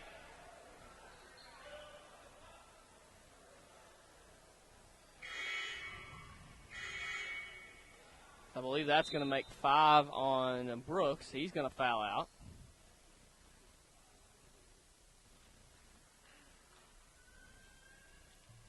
Correct me if I'm wrong, John, but he's a pretty good shooter, so Absolutely. having him out of the game is another advantage for the Bulldogs. Less people for them to go to. He is one of those. He is definitely one of those shooters that they have went to down the stretch in a couple games this year, and against Union on the flip side of that when they went to Milligan. So that's one less weapon down. Coach Robinson to the line goes Smith. Rolls in. Union on top, 90-76. Union also eclipsed their averaging 87 points a game. So far, holding Milligan to under their average, just like on the women's side. Same thing happened. So Tarek Smith goes 1 for 2 from the line, and Sitton gets it and going the other way. Bounce pass over to Wood. And it's blocked by Johnson. Great block. I didn't think he got a piece of it, but he did. Sitton over to Woods. Woods probably going to pull up again, and indeed he does. That time sinks it home as Coach Robinson is going to call another timeout. His team pulls within 11, 90 to 79 with 2 minutes remaining. I believe that's going to be 30 seconds there for Coach Robinson to reset the game for you. That's only one timeout left for Coach Robinson. Union has 0 timeouts.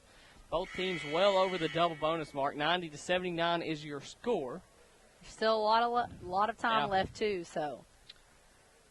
Yeah, we saw actually in the talked about this to Coach Burton the other day that it's really you think you hate the coach that's doing it, that's calling these timeouts and trying to extend the game, but it almost worked for Union down in Kingsport last year. Coach Burton started fouling with about 5 minutes or so to go, and everybody looked at him like he was crazy. They had a chance to tie it at the late in the game or take the lead on a Tarek Smith 3, but Deontay Johnson was called for the illegal screen, and that 3 went in. So you never know what's going to happen as Smith goes up and lays it in. 92-79. It's all about possessions here as Woods goes up, has his ball tipped away. Woods Jr. now looking to somebody to throw it to and throws it out to Woods. Woods probably going to launch one if he can. Fading away in the corner, has to put it on the deck, goes up, throws it out to Woods Jr. I don't understand why you would even think about committing a foul. 92-79. That was on Deontay Johnson, his 4th. Luckily, he's getting more fouls towards the later part of the game because we definitely didn't need him fouled out with 11 minutes to go. Woods makes the first, give him 30. Big game against the Bulldogs. Next one on the way, good. So now Union don't have any timeouts. As Milligan brings on the press, 92-81. Head to Smith. Smith picks up his dribble, dishes it off to Buter. Buter throws it back over to Stevens. Stevens just going to try to dribble this one out off to Harrison. Harrison tried to dish it off to Johnson, but he is fouled and going to go to the line 4-2. Now, this is really a testing situation for the Bulldogs. Yeah, considering absolutely. we don't have timeouts, it's a big conference matchup. The game did get close down at Milligan, so they know that's a possibility. Milligan's obviously not giving up. And it's really putting a lot of responsibility on the Bulldogs to take care of the ball and to know what to do without him stopping the game and saying, okay, this is what we need to do. This is what we need to set up. It's all the responsibility is on the players that are on the floor right now. Look, Coach Burton is looking at this 92-81, and, most of the fans here say, hey, let's get this over with and go home. Coach Burton's just thinking, how can I make my team better in this 1 minute and 27 seconds? Which is a great philosophy and great mentality to have. Mentality, yes, of a coach, especially a coach of a team that could possibly be, extremely, extremely good going down the stretch. It's Pettis over to the corner for 14 Blake as Blake switches it home.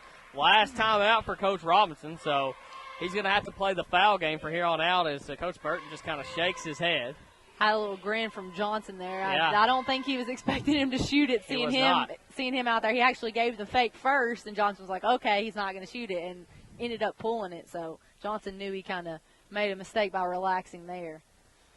92-84, 1:17 remaining. It's a full timeout, so we're going to take one, too. Come back with us. You're listening to the Bulldog Sports Network.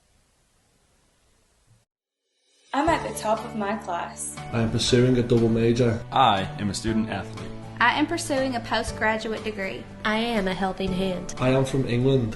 I am an aspiring artist. I am a future doctor. I'm a soldier. I am inspired. No matter what describes us or what our goals may be, there is one thing we all have in common. Together we are Union. Think big about a small school. Think Union.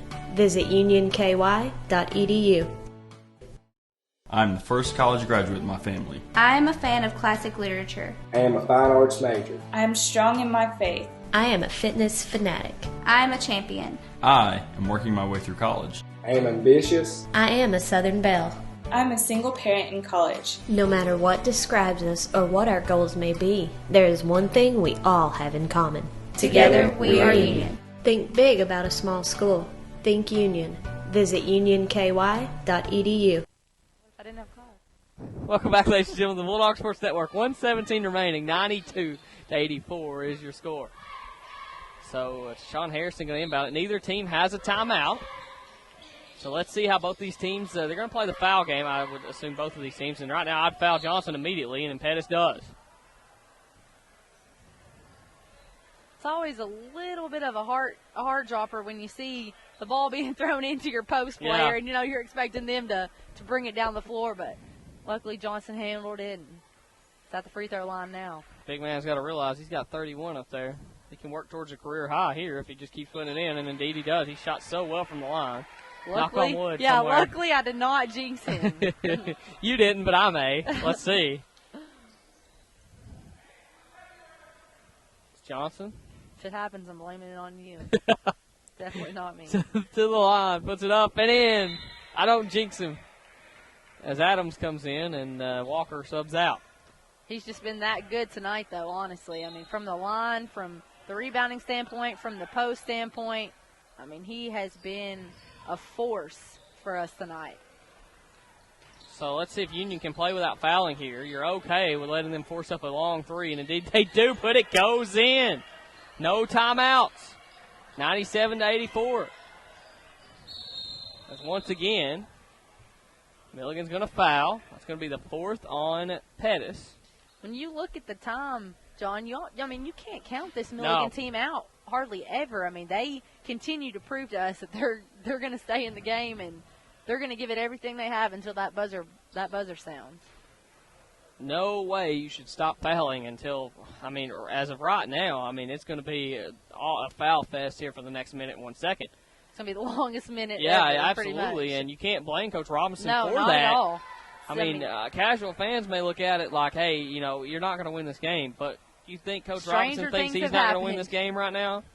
Stranger things have happened, and that's a coach's mentality, because if you're a coach and you said, we're not going to win this game, you shouldn't be a coach. Obviously they're going to make their team fight until the end, and they're going to do what they can to get their team a win. Luckily, Union finishing at the free throw line right now, keeping this lead ahead.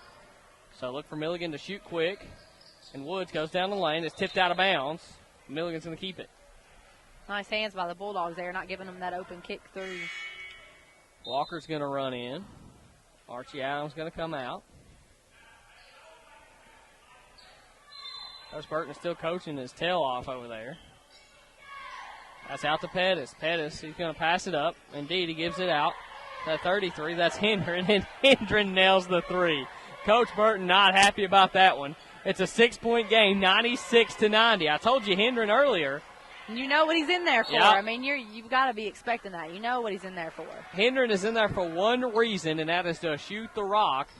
And Union did not go out and close out.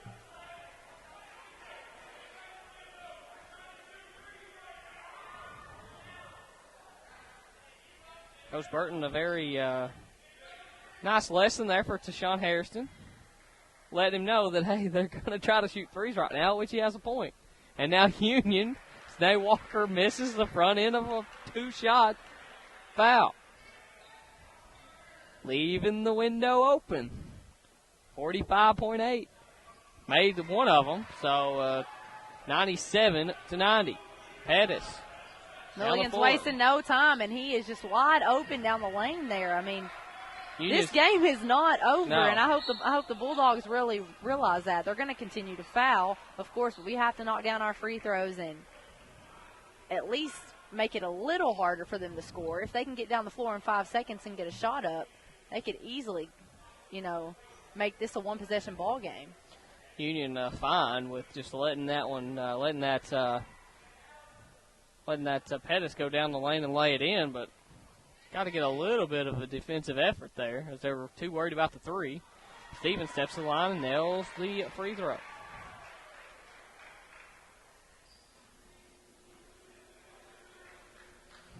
.25 for Stevens. Next one on the way. Good, rattles in. 99-92, Union 1 point away from the century mark. Pettis Steal by Stevens, and now Stevens going to dribble away from everybody. Throws it up ahead to Johnson. Now off to Buter. Buter's going to hold it up. Now Buter's going to go to the line. Fantastic job there by Johnson. That's exactly what I was going to say. You took the words right out of my mouth. Yeah, go ahead. I'll let you have that one. Go for it. He knew that, it was a much smarter decision to pass it out, run some time off the clock. He could have very easily laid it in, but he knows Milligan's going to turn right back around and be coming right back at them in order, and they would then have the opportunity to score. So we got the foul, slowed it down. Great decision by a post player, which is, you don't always, not to discredit post players, but they don't always think of those things from a guard standpoint about slowing the clock down. But Johnson knew exactly what he was supposed to do there. Johnson wanted to go dunk that one, and Buter, a rare Definitely. 2 misses, but a great job by Hairston to get in there and get the rebound.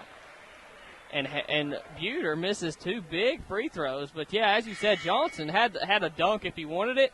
Kicked it back out to the better free throw shooter, who missed 2 of them. So it didn't look as good, but he had the right idea. Definitely. And if Buter was trying to get away from the foul, if he would have been able to do that, even more time would have ran off. So they definitely had the right mindset there. 99-92. Harrison can break the century mark with this one, and he does. 100-92. You can see also, for the most part, that these Bulldogs are prepared for these situations. It seems like Coach Burton's really worked on what to do. I mean, he hasn't had a timeout called for them, but they've still been handling it. They know what to get into, so something that they've probably been working on in practice. And Hendren just going to go down the lane and lay it in. Now Harrison's going to look to throw it in. 19.5 seconds. Stevens beating everybody down the floor, dribbling at everybody, and now to Harrison. A lot of time going off the clock now. 18 seconds. Buter puts it on the deck as quickly. Will Robinson had to make that foul, so Buter's going to go back to the line.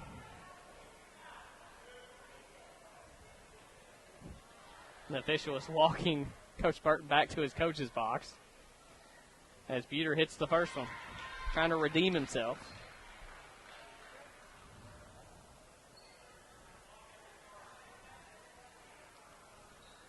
So they said Coach Burton said the clock never started, or it started late, I'm not sure which.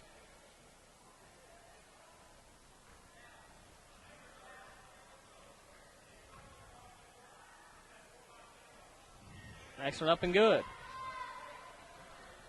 14 seconds, 102-94. Woods takes a shot right in Buter's face. No good. Rebounded by Johnson as Johnson throws it out to Buter. 7-6. Coach Robinson may call off the Dogs here. Buter behind his back. 1-0, and the Bulldogs will remain well atop on the AAC conference standings. 102-94. A big win here for the Bulldogs, Mara. Yeah, it definitely was. They had some stretches where, it kind of seemed like they weren't producing much offensively, but they kept their lead. They stayed strong. They took care of the ball down the stretch, and that made a big difference. So with that win, Bulldogs will move on to 19-3 overall, 11-1 in the AAC. Buffaloes will fall to 13-8 and 7-6 in the AAC. So with that, Mara, we'll take a break. You go get our final game stats. We'll read those. We'll talk to Coach Burton, and we'll wrap it up here. You're listening to the Bulldog Sports Network. I'm at the top of my class. I am pursuing a double major. I am a student athlete. I am pursuing a postgraduate degree. I am a helping hand. I am from England. I am an aspiring artist. I am a future doctor. I'm a soldier. I am inspired. No matter what describes us or what our goals may be, there is one thing we all have in common. Together we are Union. Think big about a small school. Think Union. Visit unionky.edu.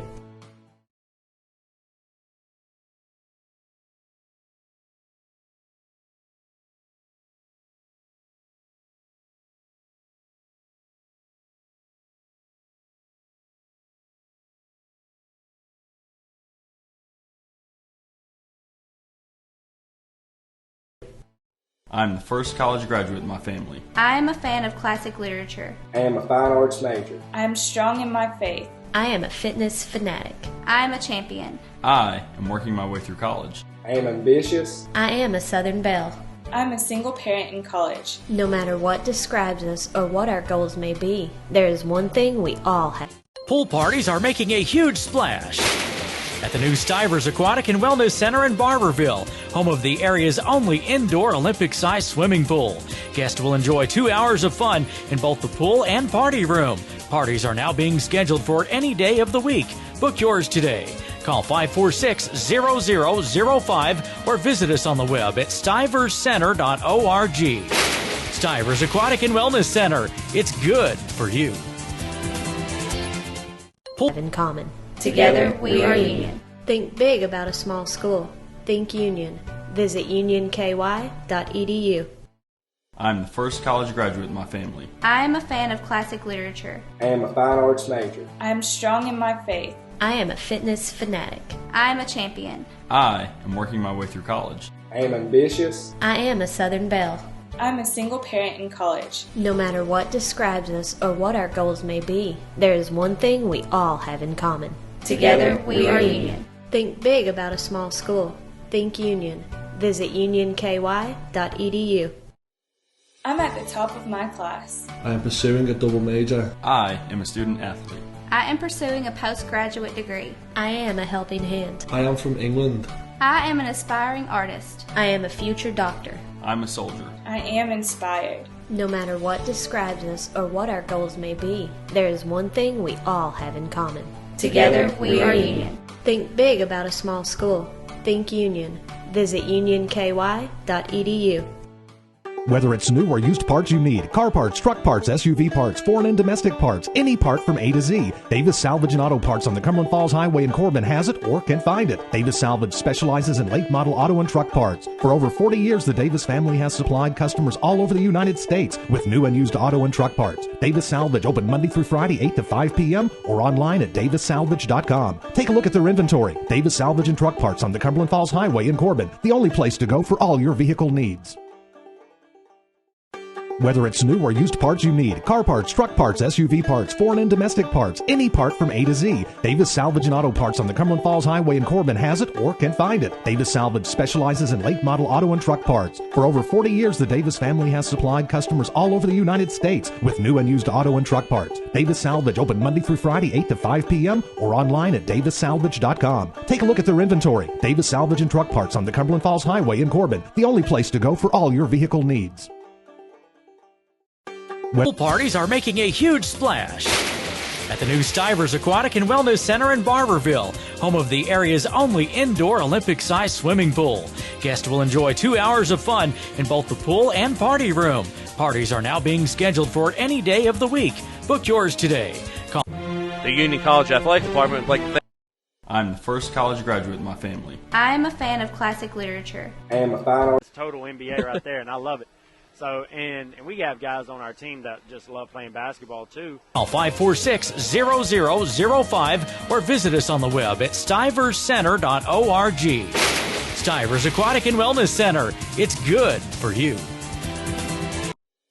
I'm at the top of my class. I am pursuing a double major. I am a student athlete. I am pursuing a postgraduate degree. I am a helping hand. I am from England. I am an aspiring artist. I am a future doctor. I'm a soldier. I am inspired. No matter what describes us or what our goals may be, there is one thing we all have in common. Together we are Union. Think big about a small school. Think Union.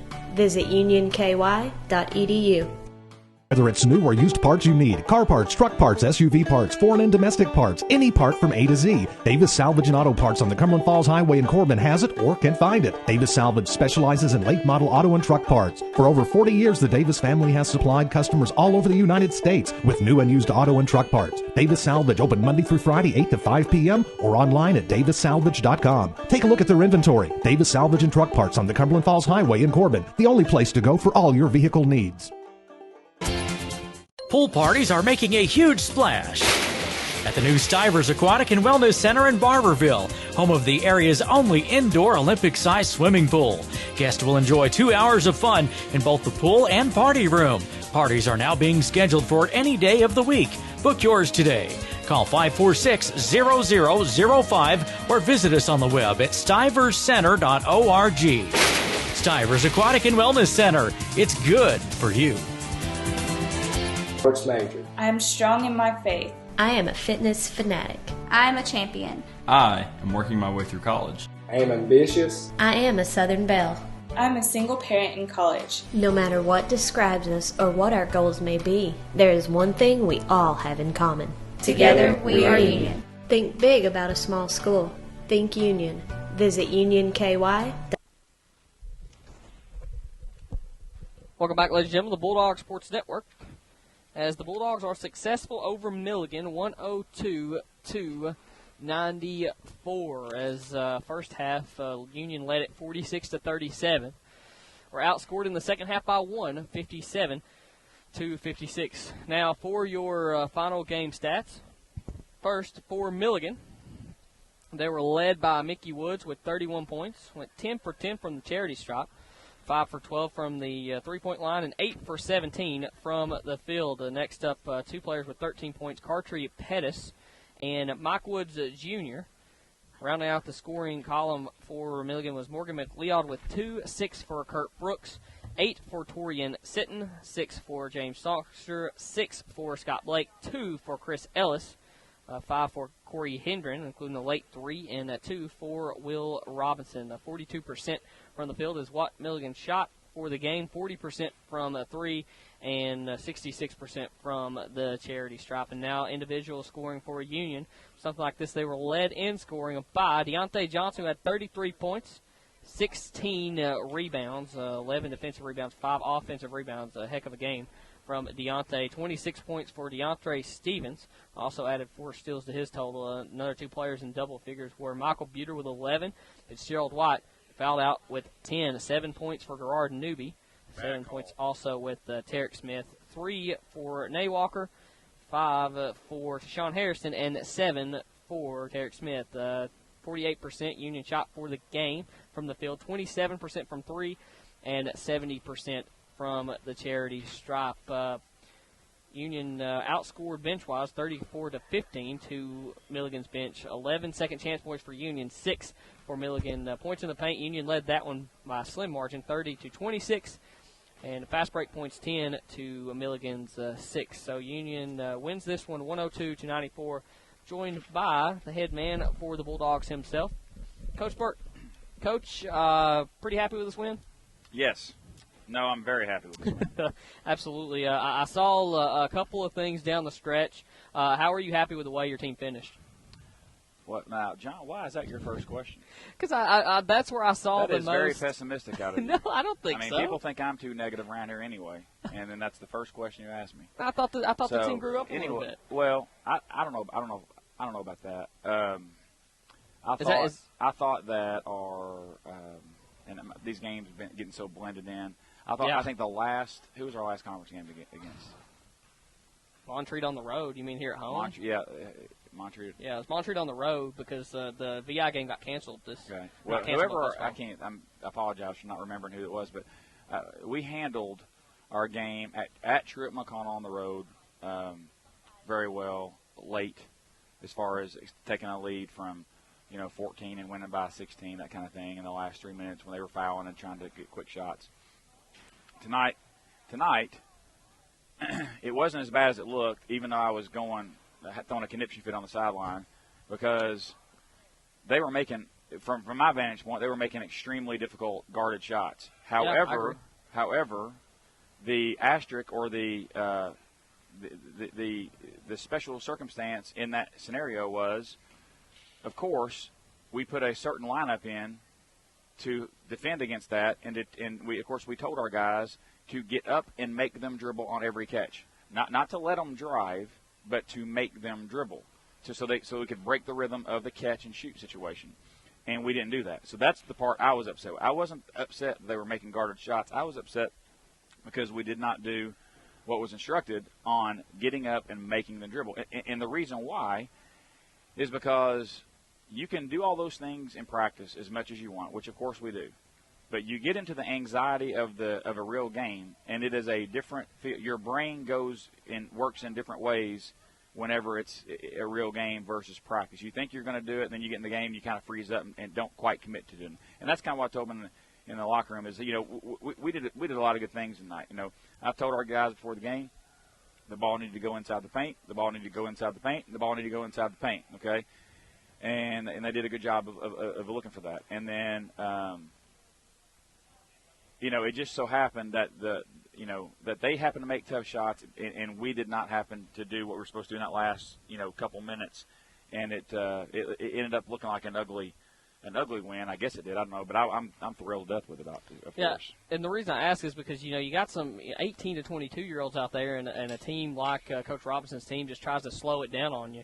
And a lot of times you see these teams kind of zone out. And I thought your team really went to the line, knocked down some big free throws. Also, Deontay Johnson had a wide open. Any of lesser maturity would have went and tried to lay that in, kicked it out to Buter there. Buter did miss the 2 free throws, but that's just some of the things I took away there late in the game for your squad. I liked Deontay in that late game. Yeah, him I catching agree. And dribbling across. I knew they were going to let him catch because they thought he wasn't. And sometimes he's a strange free throw shooter. He's streaky. Yeah.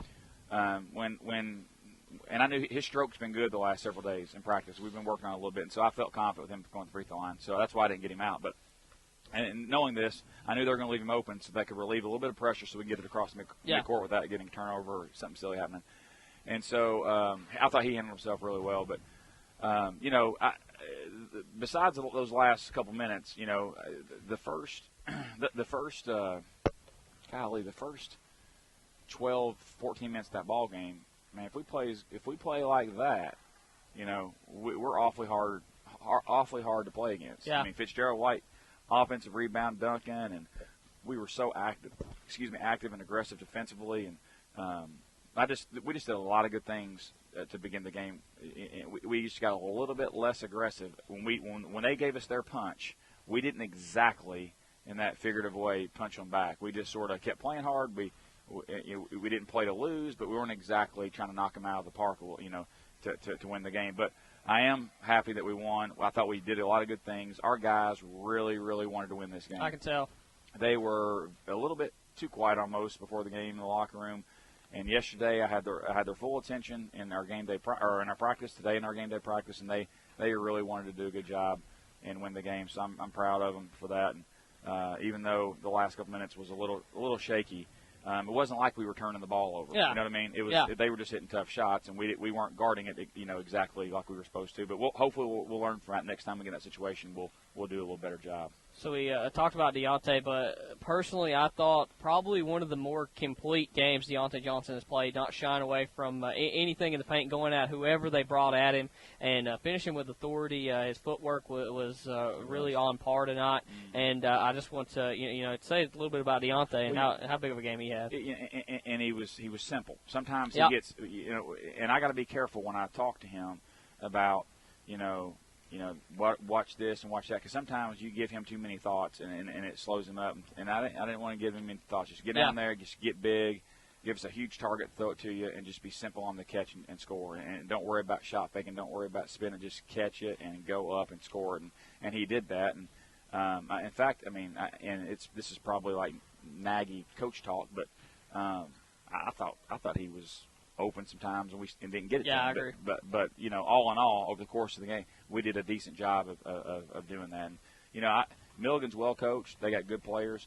Their players, I don't know them personally, obviously, but just my instinct about them is that they are winners. They do not ever quit. They do not ever lay down. You were at the game down when we played them, and we had them in the same situation. And, they came and just attacked us. Yep. And, of course, we had, different personnel out there at the time, the young kids, and held on enough to win. So I'm impressed with their team, which makes, I think, our win, a very impressive win. Coach, it's getting late. Final thoughts, and I'll get you out of here. Well, this is great. I'm glad we won. I told our guys, I hope you feel good about this. Fortunately or unfortunately, however you want to look at it, I guess unfortunate for a coach, fortunate for a player, we simply just don't have any time to talk about this game tomorrow. We're going in less than 48 hours to a place that I don't think maybe one or two people in our conference have won, which is at Tennessee Wesleyan Saturday at 4:00, and we're just going to have to play our margin of error is going to be awfully small if we're going to go down there and win, because they're just a super team. Coach, thanks, John. Good luck Saturday, okay, and congratulations on tonight. So Union wins this one, 102-94. Mara Rice, pick up that headset there, as we're going to wrap things up from my broadcast position. As 102-94, as Bulldogs will travel down to Tennessee Wesleyan this Saturday for a doubleheader. Programming up, we'll have the baseball home opener here for you on the Bulldog Sports Network. So we'll have that doubleheader for you on Monday, though, against Virginia Intermont. That's when we're making that one up. But Mara, final thoughts on the men's squeak team? I thought they played a great game, and obviously they're showing that they're a top team in the conference. They're handling pressure. They're taking care of everything they need to take care of. So as long as they continue doing that, then they're going to stay on top. Absolutely. So, Mara, final thoughts? I already asked you final thoughts, but any thoughts on the Tennessee Wesleyan game Saturday for both of these teams? It's a big game for both of us. For us, it determines who stays number one in the conference, and they beat us at home, obviously, so it's a really big deal. And the men's Tennessee Wesleyan team was originally the top in the conference, so it's a big game for them going down there, too. It's always a tough place to play. It's always a crazy atmosphere, big crowd, loud crowd, so we definitely both have to bring our A games coming down there on Saturday. So, for all my casting crew, as one more time, I'll repeat the final score, 102-94 Union wins it. For all my casting crew, for John Gatto, Jay Stansel, the Sports Information Directors, Jessica Frisbee was my producer, Mason Elam was my color guy earlier, was on camera doing it all, running behind the scenes. We had technical difficulties. Big shout-out to him. Big shout-out to Mara Rice. Mara, you did a fantastic job again. Anytime you want to come on with me, you're welcome to, whether you're a student here or not. So, and I have been the voice of the Bulldogs, John North, signing off. I'll catch you down the road. Thank all of our corporate sponsors who made today's broadcast possible on the Bulldog Sports Network. You can listen to today's broadcast at any time on demand and find scores, schedules, rosters, and recaps only at ucbulldogs.com.